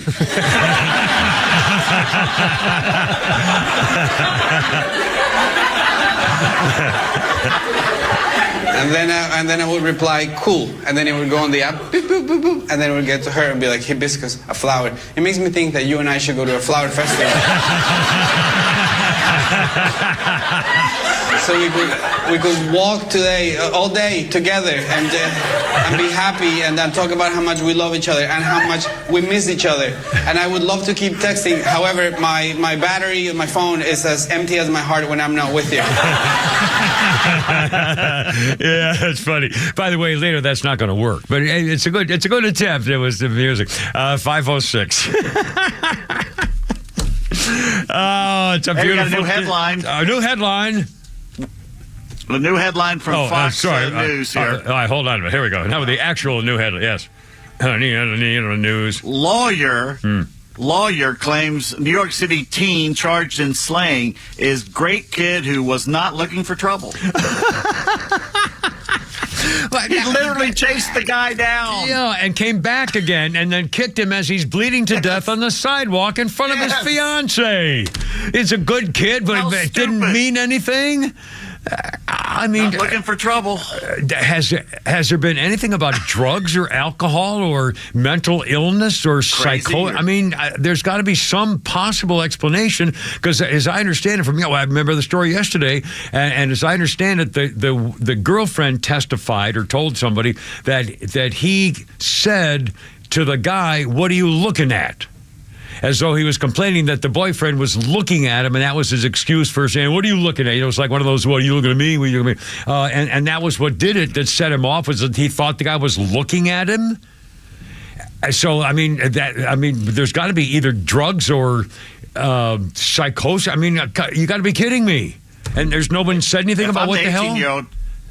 What's that? If I'm the 18-year-old and that's the best my lawyer comes up with is that, I'm a great kid, not looking for trouble, I'm going, wait a minute, where's the crazy defense? What are you doing? Yeah, they'll give you a cookie before we put you to death. I guess New York doesn't have death penalty anymore. I think that's probably pretty clear. That's unbelievable. It's just, and you see that video, it's just, and there you are. You got to be armed, I'm telling you. You got to be armed. You got to be ready, and you got to be armed. Even if it's something, even if it's one of those deadly kitties. What do they call those things? Remember that lady used to listen to our show, made those for a living. Bad kitty. Bad kitty, and it's a key ring, and it's actually a brass knuckles with spikes on the end of them. You put your fingers through, you put the little holes in it, and steel, and they have little spikes on the end of them, like brass knuckle rings with spikes. And again, if you're watching on TV, lady, and again, I'm not giving you self-defense instructions, but I am saying one thing. If you have something like that with you, if someone's attacking you, if you just put your hands up like this, he's going to be hitting the thing you have. And by the way, if you just do this, nothing else, just put both your forearms up in front of your face, he may hit you in the stomach and hit you in the shoulder and hit you in the top of the head, but he's not going to knock you out, probably. I mean, that's the first thing you might do to help a little something before you hopefully can run away, whatever. Anyway, get yourself a mace or something and and learn how to use it, and don't be afraid.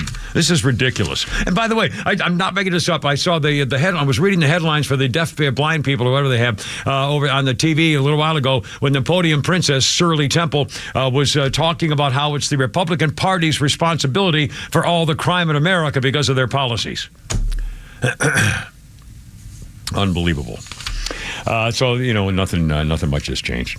Anyway, if you want to join us, here's the number, 404-741-1230, 741-1230. By the way, we're going to take a quick go away here for a second. Holy Crap at Sports coming right up, and then right after that, we got a couple of segments of Shannon Burke. Yeah, we're going to break early here because we chatted with Shannon yesterday, so we're going to play that. Replay part of that for you, like a bit at a time here coming up, since it's Friday, and if you haven't heard his voice in a while, this will give you an opportunity to say hi. Anyway, 10 after 5 with a Kimmer, Pete, and Flounder, and Holy Crap at Sports is next.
Cellini from Cellini and Domino, weekdays 11 to 2 from 680 The Fan.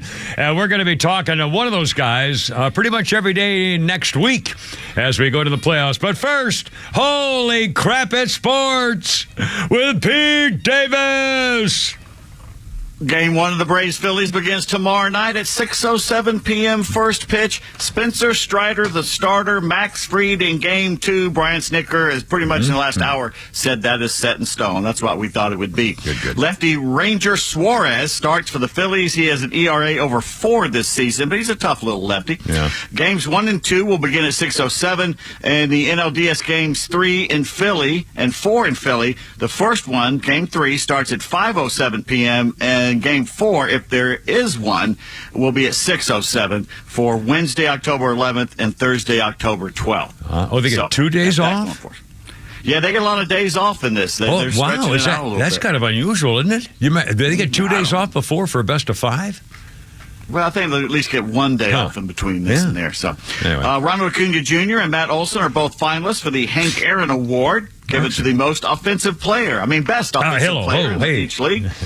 You can vote through October 13th at MLB.com/Aaron, AARON, like anyone has to be told that. Yes. By the way, your sponsors for the extra NLDS, Marietta Toyota, Truist Park, Alternate Career Sports Academy, Solomon Brothers, Subaru of Gwinnett, and all together now, AquaGuard. AquaGuard.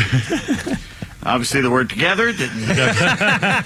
AquaGuard. Well, now we got to start singing Solomon Brothers for your jewels. I don't know. I guess we could do a whole, Well, you can do that, I guess.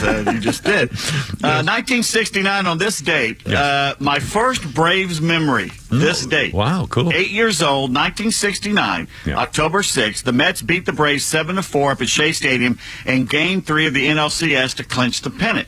Okay, I'm sitting in the custom Suburban wagon outside of Belvedere Plaza as my mom has gone inside to argue with the Riches counter about something. That sounds like your mother. For those of you who remember, Belvedere was off Glenwood Road near the old Columbia Avondale Mall, which is now a Walmart. And by the way, I have relatives buried in the parking lot. That's a whole nother thing. Anyway, but I'm sitting there thinking, I go, okay, well, the Braves lost. We had just moved to Atlanta. The Braves lost, but I've moved to a major league town, and they're a good team. They wouldn't go back to the playoffs for 13 years. Yeah, that wasn't a bad year. In 69 to 79, 80, 82. My entire childhood, I waited for them to go to the playoffs. I was an adult by the time they went back. Yeah. So, but then again, they did well. Mets GM Billy Epler resigned yesterday, and according to Major League Baseball, they're investigating him.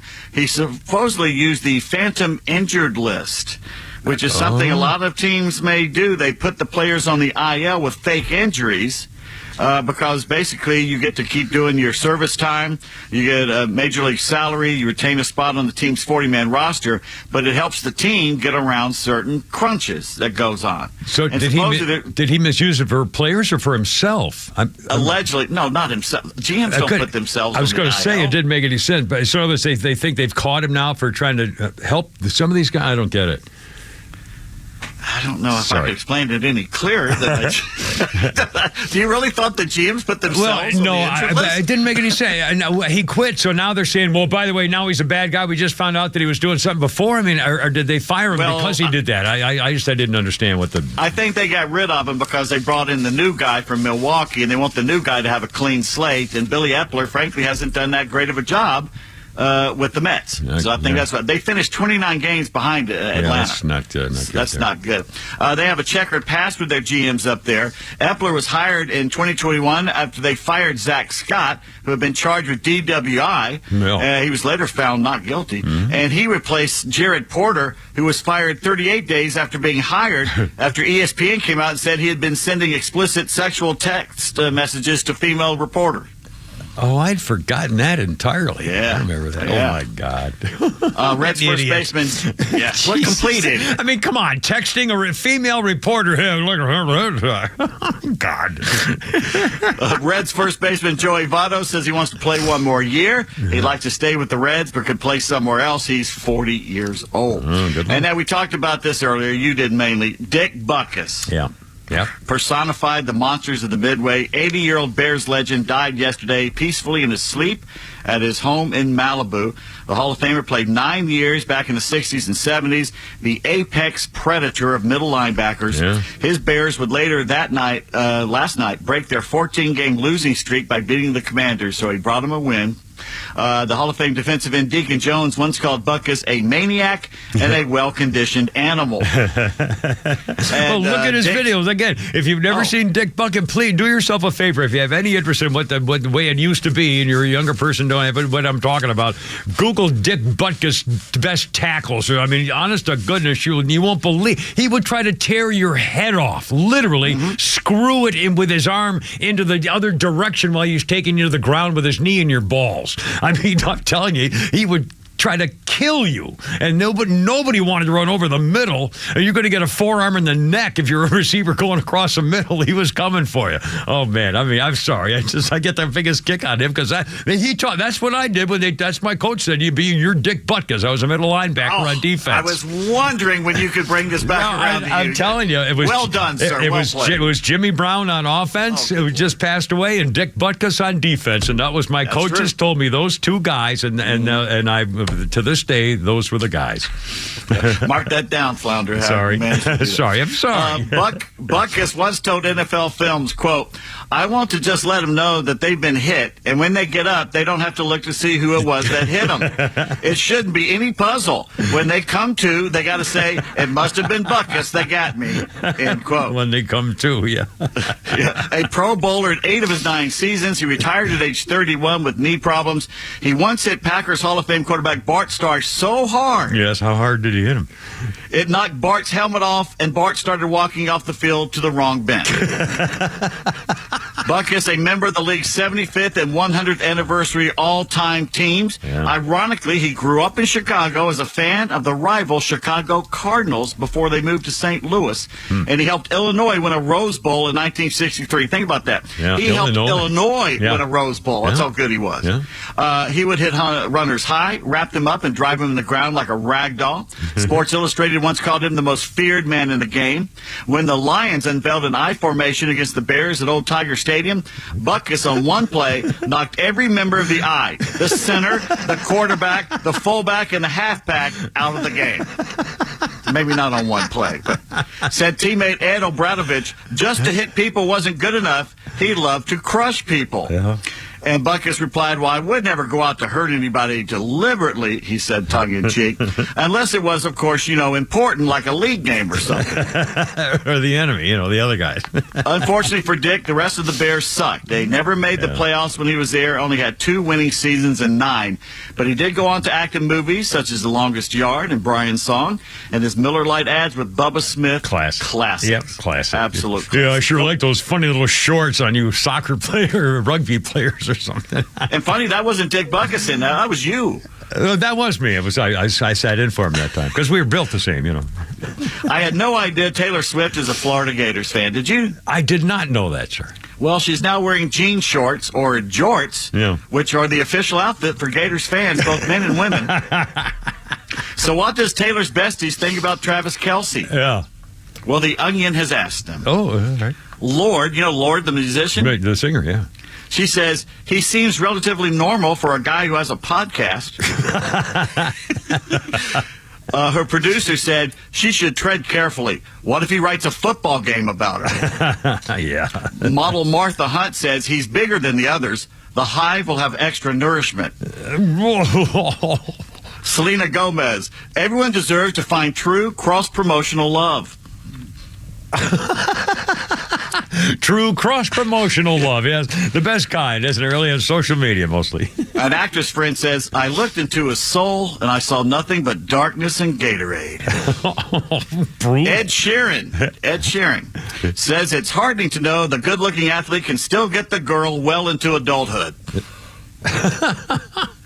Model Gigi Hadid says, because of him, I learned what Kansas City is. Actress Sophie Turner, nothing soothes the sting of a painful and public divorce like being asked about your best friend's new relationship. Oh, you're the party animal, you should know. And finally, Taylor's mother, Andrea Swift, said this about everything. Yep. I swear to God, if someone brings up Taylor Swift one more time, I'm going to jump out of the window. How many songs can she write? 525. Final thoughts there, Pete? I don't. Take it away. Okay, we're going to be talking with Shannon Burke from last night, in case you missed it and weren't listening to his show after 6 o'clock with the Kimmer, Pete, and Flounder next. 525 right here. Look out.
It's only me. It's only the Kimmer with Pete Davis and Flounder.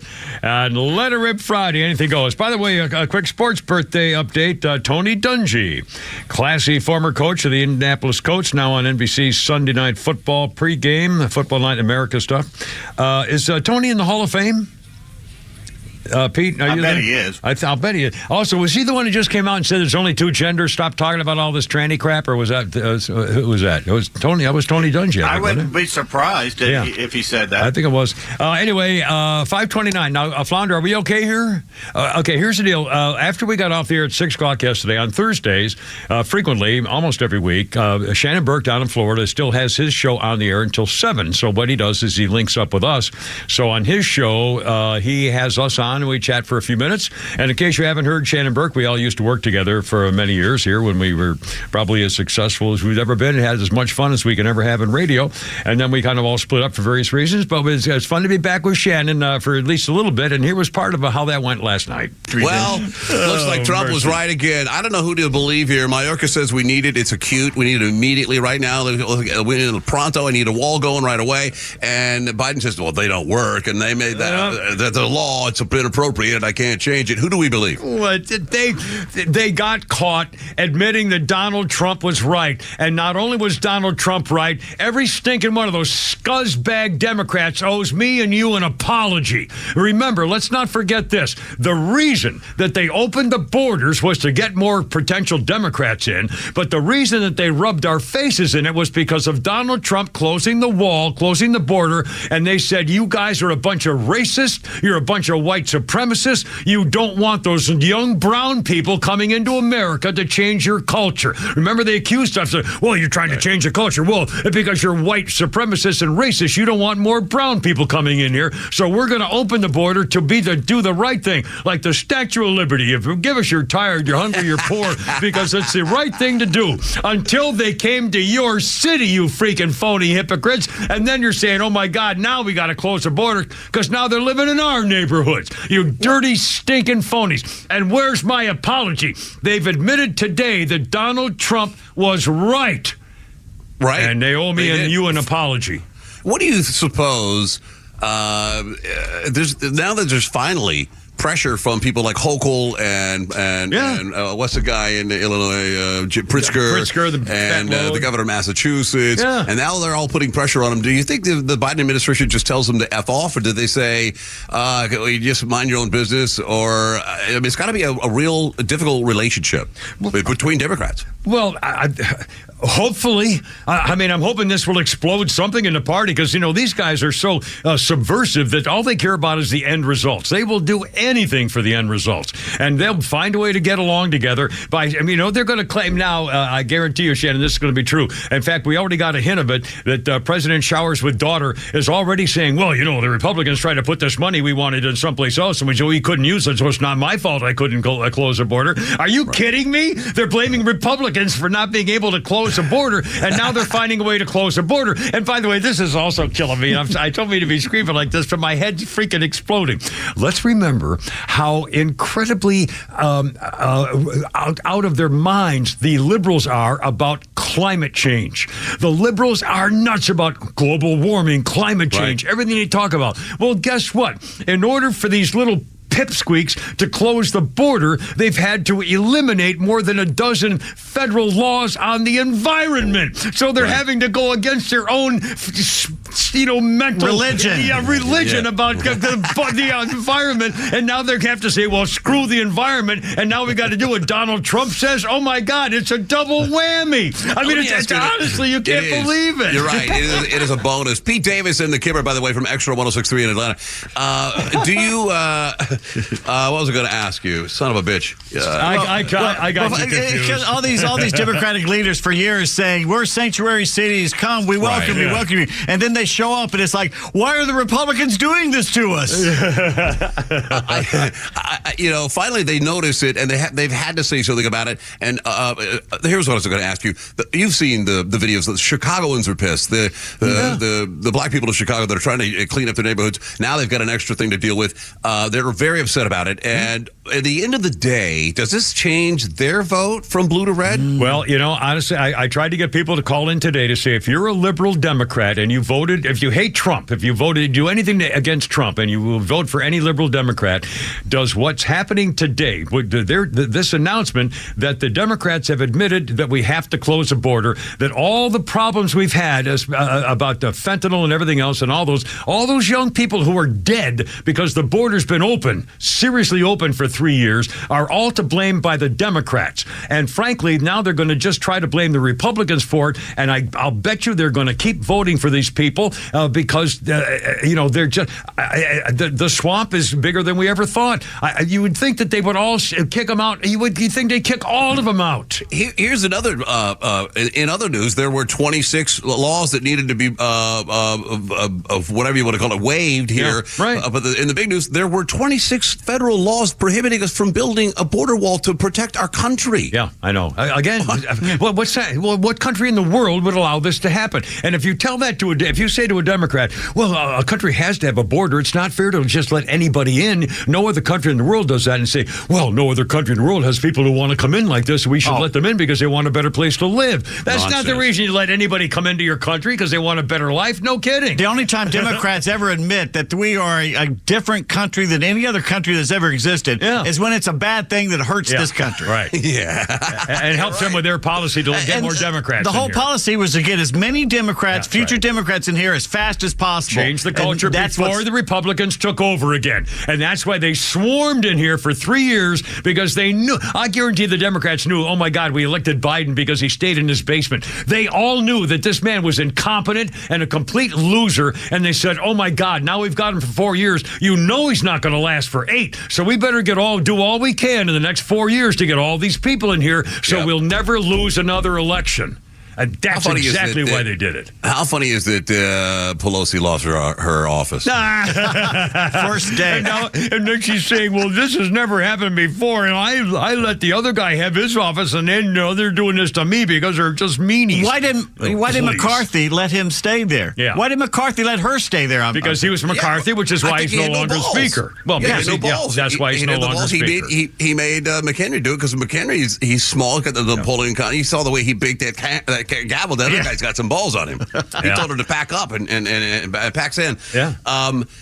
Steny Hoyer still had an office up there. Yeah, that's right. Yeah. For the love of Pete. Well, they'll take care of each other until Matt Gaetz. And now, and wow, are they going? Even we talked earlier a lot about how even the Republicans are going after Matt Gaetz now, calling him all kinds of, showing pictures of the women he's had sex with, talking about how he would take ED medicine with power drinks so he could go all night long, unquote. I mean, Republicans are saying that about him. Who doesn't take ED medicine with power drinks and go all over? But the Republicans are saying Thursday. I mean, the Republicans are turning on him. I mean, it's unbelievable. It's and now the Donald old guard is turning on him. You're right. It's the old guard Republicans, the ones who just go along because the Chamber of Commerce pays them to do it because it's cheap labor. Do you think Trump wants to be Speaker? Well, just announced a few minutes ago, it was Donald Trump. Donald Trump told Fox Digital that he would be very happy to act as a temporary Speaker of the House in order to bring everybody together. I love it. Oh my God, can you imagine? Here's a chance to bring the party together. If the old school of GOP go, no, we don't want him, they've screwed themselves. The hell with them then. And Donald Trump announced he's going to attend the caucus on Tuesday. They're supposed to vote, I think, Wednesday, if I'm correct. And so now Donald Trump is actually outside in public saying, "Oh, I'll be happy to be Speaker for a while to get everything organized." That's leadership. Yes, That's the guy taking the bull by the horns and saying, "I want the ball. Give me the ball. I'll take care of this for you. Don't worry about anything. I'm in charge. Give me the freaking ball." You think he could get the votes? No. I doubt it. Unfortunately, not after what they're saying about him today. Well, even today, they said he was a sleaze bag showing pictures of the women he's had sex Trump? with. They're talking about Getz or Trump? Trump had the votes to be Speaker. One of the problems is I think Republicans at the beginning of the year put something into place to where if he was indicted, he can't be Speaker. Yeah, again, Flounder mentioned that earlier. I don't know if that's now. On the other hand, they probably have the right to do whatever they want. They get overruled and vote their own thing. Yeah, it's a GOP. Well, they don't have to stick by that. Yeah, it's not a law. That's cruel. You're right. Yeah, you're right. Why would they pass something to hurt themselves? They're just so stupid. They always eat their own. Because the GOP, they had to hurt Trump more than anything. Yeah. But they've done this throughout history. They always eat themselves, from Nixon to Gingrich. Always, every time they get power, they screw it up. And it's not the Democrats doing it to them. They do it to each other. Barry Goldwater running for president, and they attacked him as the nuclear nutbag. I mean, it never ends. Do you think Jim Jordan is a runaway with this? All things being normal, I think he's the best man for the job in Congress right now. I don't think there's any question. My opinion is based only that I know more about him than either of those other guys. Well, I'll go with Steve Scalise. The man's got serious blood cancer. He's undergoing all kinds of stuff. I guess if he wants to do this, at least for a while, that's one thing. I think I think everybody kind of appreciates him, respects him. He got shot, at the ball game and everything. So I respect the guy. Jim Jordan, I really admire because he's been one of the two guys going after Hunter Biden, big time Charlie. But he is very controversial, and the Democrats go for somebody that... Now, there's a third guy just entered his race. I don't know anything about the third guy. Oklahoma guy, yeah. So I don't know about him. Now, maybe he'd be a compromise candidate. I don't know. I think Jim Jordan's the best. I think Jim Jordan would be great. He's a by-the-book guy. You can say he's an extremist or he's an activist or he's he's a rabble-rouser or whatever. He is so by-the-book. Well, he's involved. He's part of the process. I mean, he's one of the leaders. So I think that makes perfect sense. Yeah. I like Steve Scalise. Yeah. And the fact that he, took a little heat. I trust him. I think he's got. I trust him. I don't know if he has a bias against Gates or pro McCarthy one way or the other so strongly that he couldn't operate to be bring people together. I don't know. But again, I think either of those two guys. I don't know the third guy at all. I don't know. I wanted to get your opinion on the effect that the migration has had on people that had hotel reservations to see Army Navy in Foxborough. Because the rooms, when you're at a hotel, these rooms have been booked for a while. They've got booked at older prices, probably a deal or whatever. Mm-hmm. When you have the government come knock on your door and wanting a ton of rooms, they don't ask for a deal. They pay rack rate. Like whatever your highest rate is, they're going to pay that.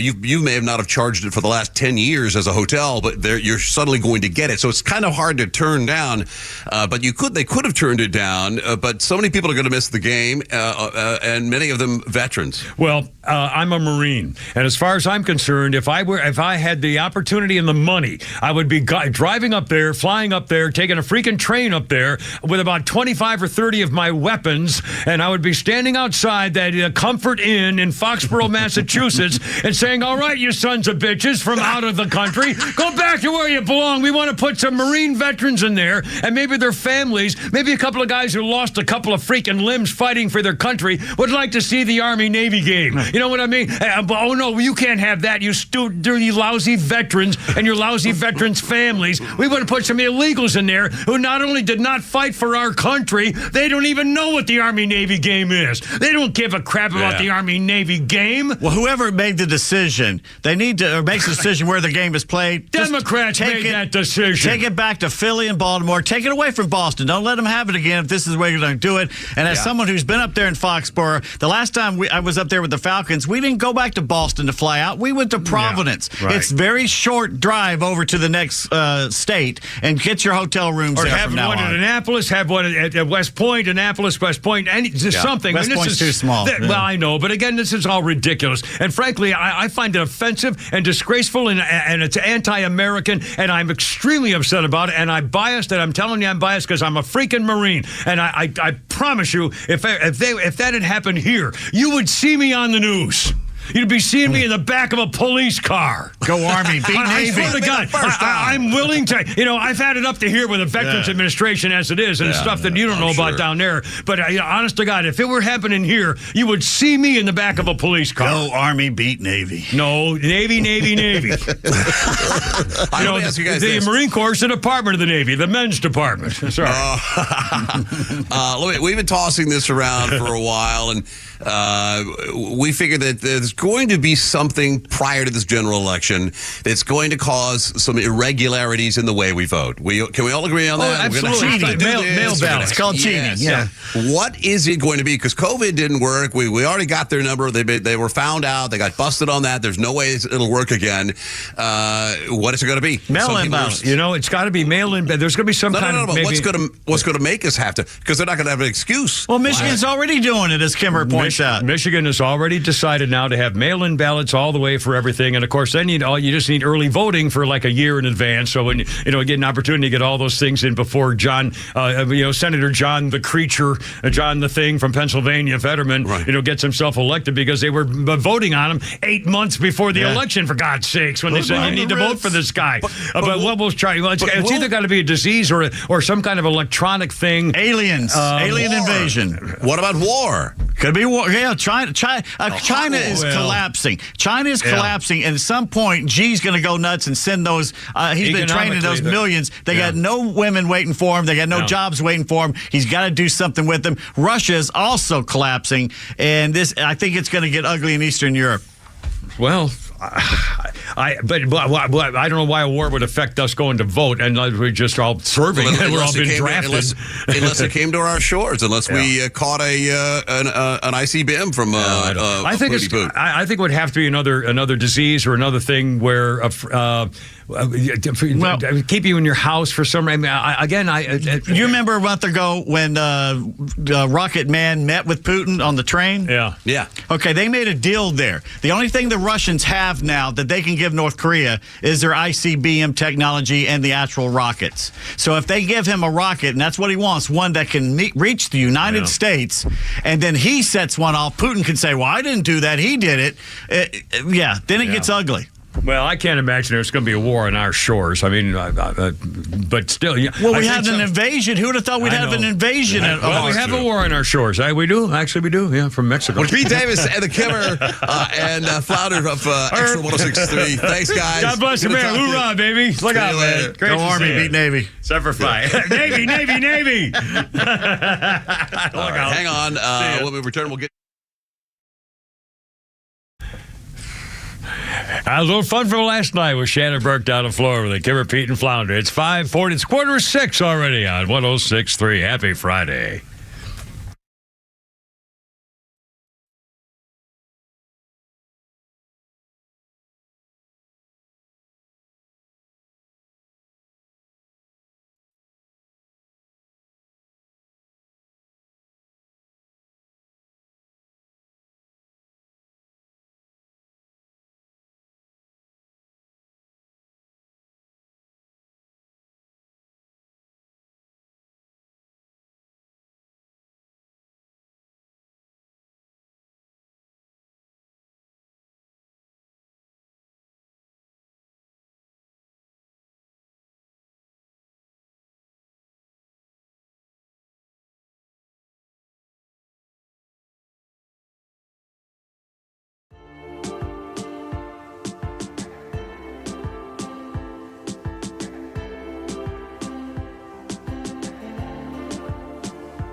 Now, this is the Beatles. Now we're talking. By the way, my mother and my starter wife, my favorite ex-wife, the one who did love me, always called it percale sheets. I don't know where they started calling her percal. It's percale, and that's the way it ought to be. And I think they should call Glenn Beck and whoever it was and tell them to change the whole damn thing. Anyways, the Beatles, this day, 1964. This is the real Beatles. It was on this very day they spent the afternoon recording 8 days a week at Abbey Road Studios in London. Late evening was spent at the Ad Lib Club in London, partying with the Ronettes and Mick Jagger. On this day in 1964, and by the way, also on this same day, in 1969, for the first time, a George Harrison song was put on the A side of a Beatles single. Something went to number 1. Lennon and McCarthy's Come Together was on the flip side, and it went to number 1 a month later. That was 1969. Well, there you go. A couple of important years for the Beatles. By the way, Pete Davis, a quick sports history thing here, if you don't mind, sir. Actually, a couple of them. In 1880, the National League kicked out the Cincinnati Reds for selling beer.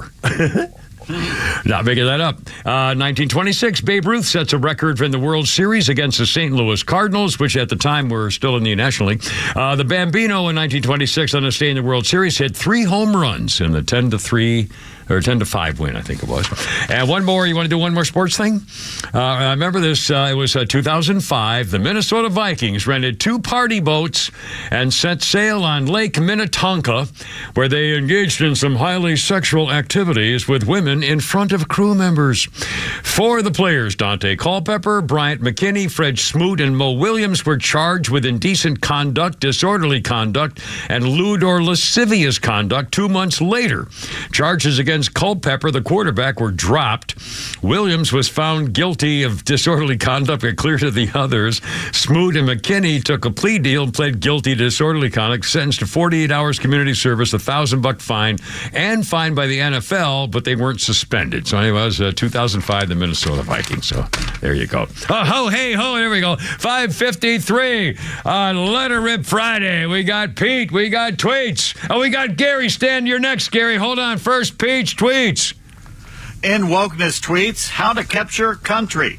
Destroy the family unit, eliminate culture and faith, control the flow of information, radically alter the demographics, capture the youth through education, distract the masses with entertainment. Any of this sound familiar?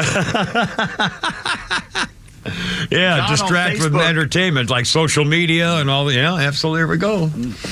John on Facebook asks, can someone with a black suit and umbrella watch my funeral from a distance so my family thinks I had something big going on in my life? Oh, man. Who's that guy over there? Yeah, wow. And Stan, with this nugget of joy, yeah. It blows my mind how there are 3.8 billion women on this earth, and it's still not clean. Oh, wow. Yeah, put that on a T-shirt. Who's waiting for the phone We have call? Gary on the phone here on 106.3 with the Kimmer, Pete, and Flounder. Gary, welcome aboard. Nice to have you aboard. Let It Rip Friday. What's on your mind, sir? Hey, guys.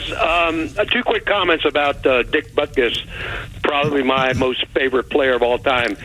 But several of the articles, regarding his death, indicated that he played in the Longest Yard movie, and I know that Ray Nitschke played in the '74 movie with Burt Reynolds. Burt Reynolds, yeah. And I cannot find anything.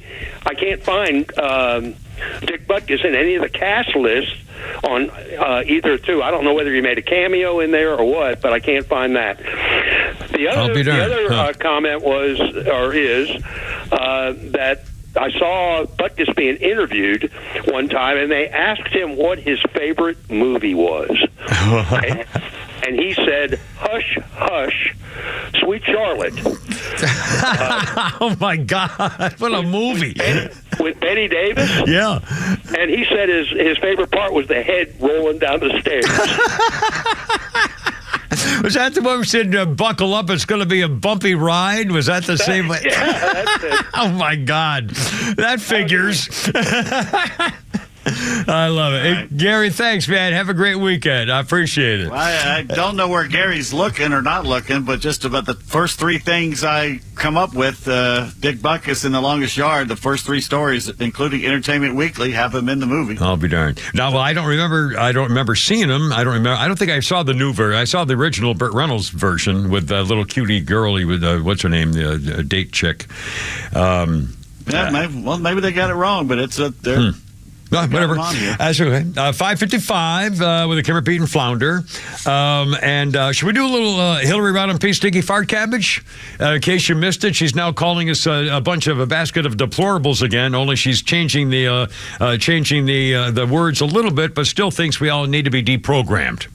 And sadly, so many of those extremists, those MAGA extremists, take their marching orders from Donald Trump, who has no credibility left by any measure.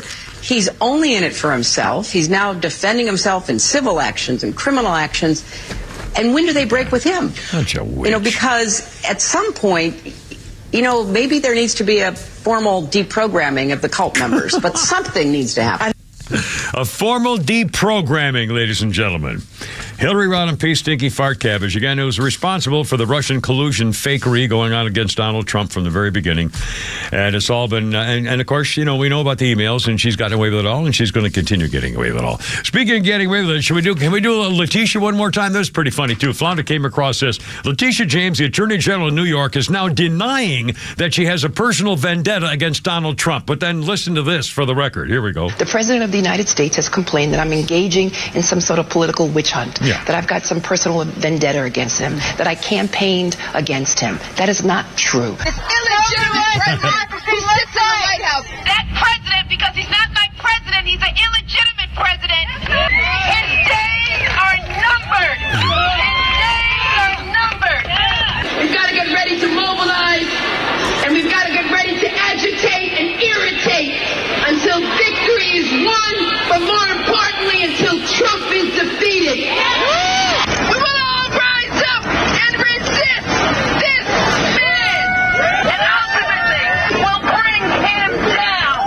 This illegitimate president, I'm going to give you the same level of respect that you gave to President Obama, and that is absolutely no respect at all. Donald Trump has got to go. Hey, hey! Donald Trump has got to go. Hey, hey! Yeah, that's early this year. Yeah.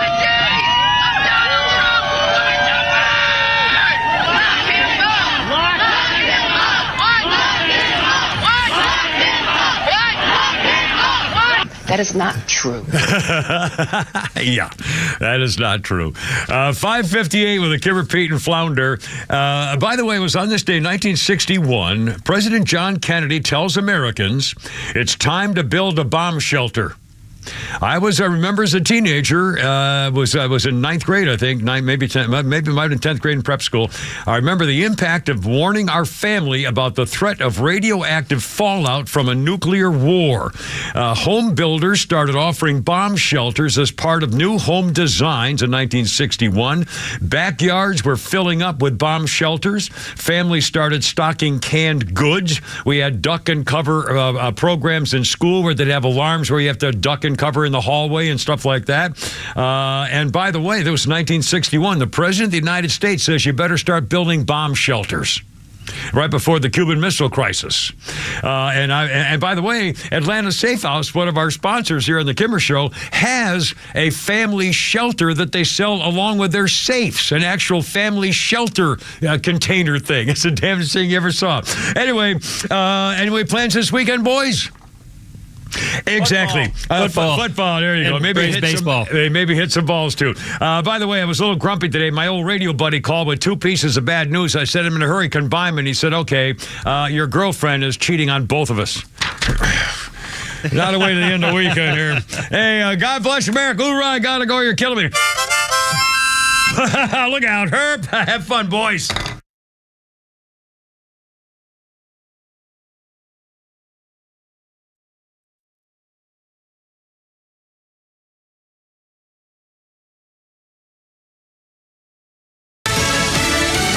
It's Bidenomics. I'm Lisa Lacera, Fox News. President Biden crediting his policies for the latest positive jobs numbers. The U.S. economy added 336,000 jobs in September, which was well above what experts were predicting. President Biden touting the numbers while also taking questions on why some Americans don't feel positive about the economy. I think they know they're better off financially than they were before. It's a fact. When it comes to inflation, the key measuring tool used, which is average hourly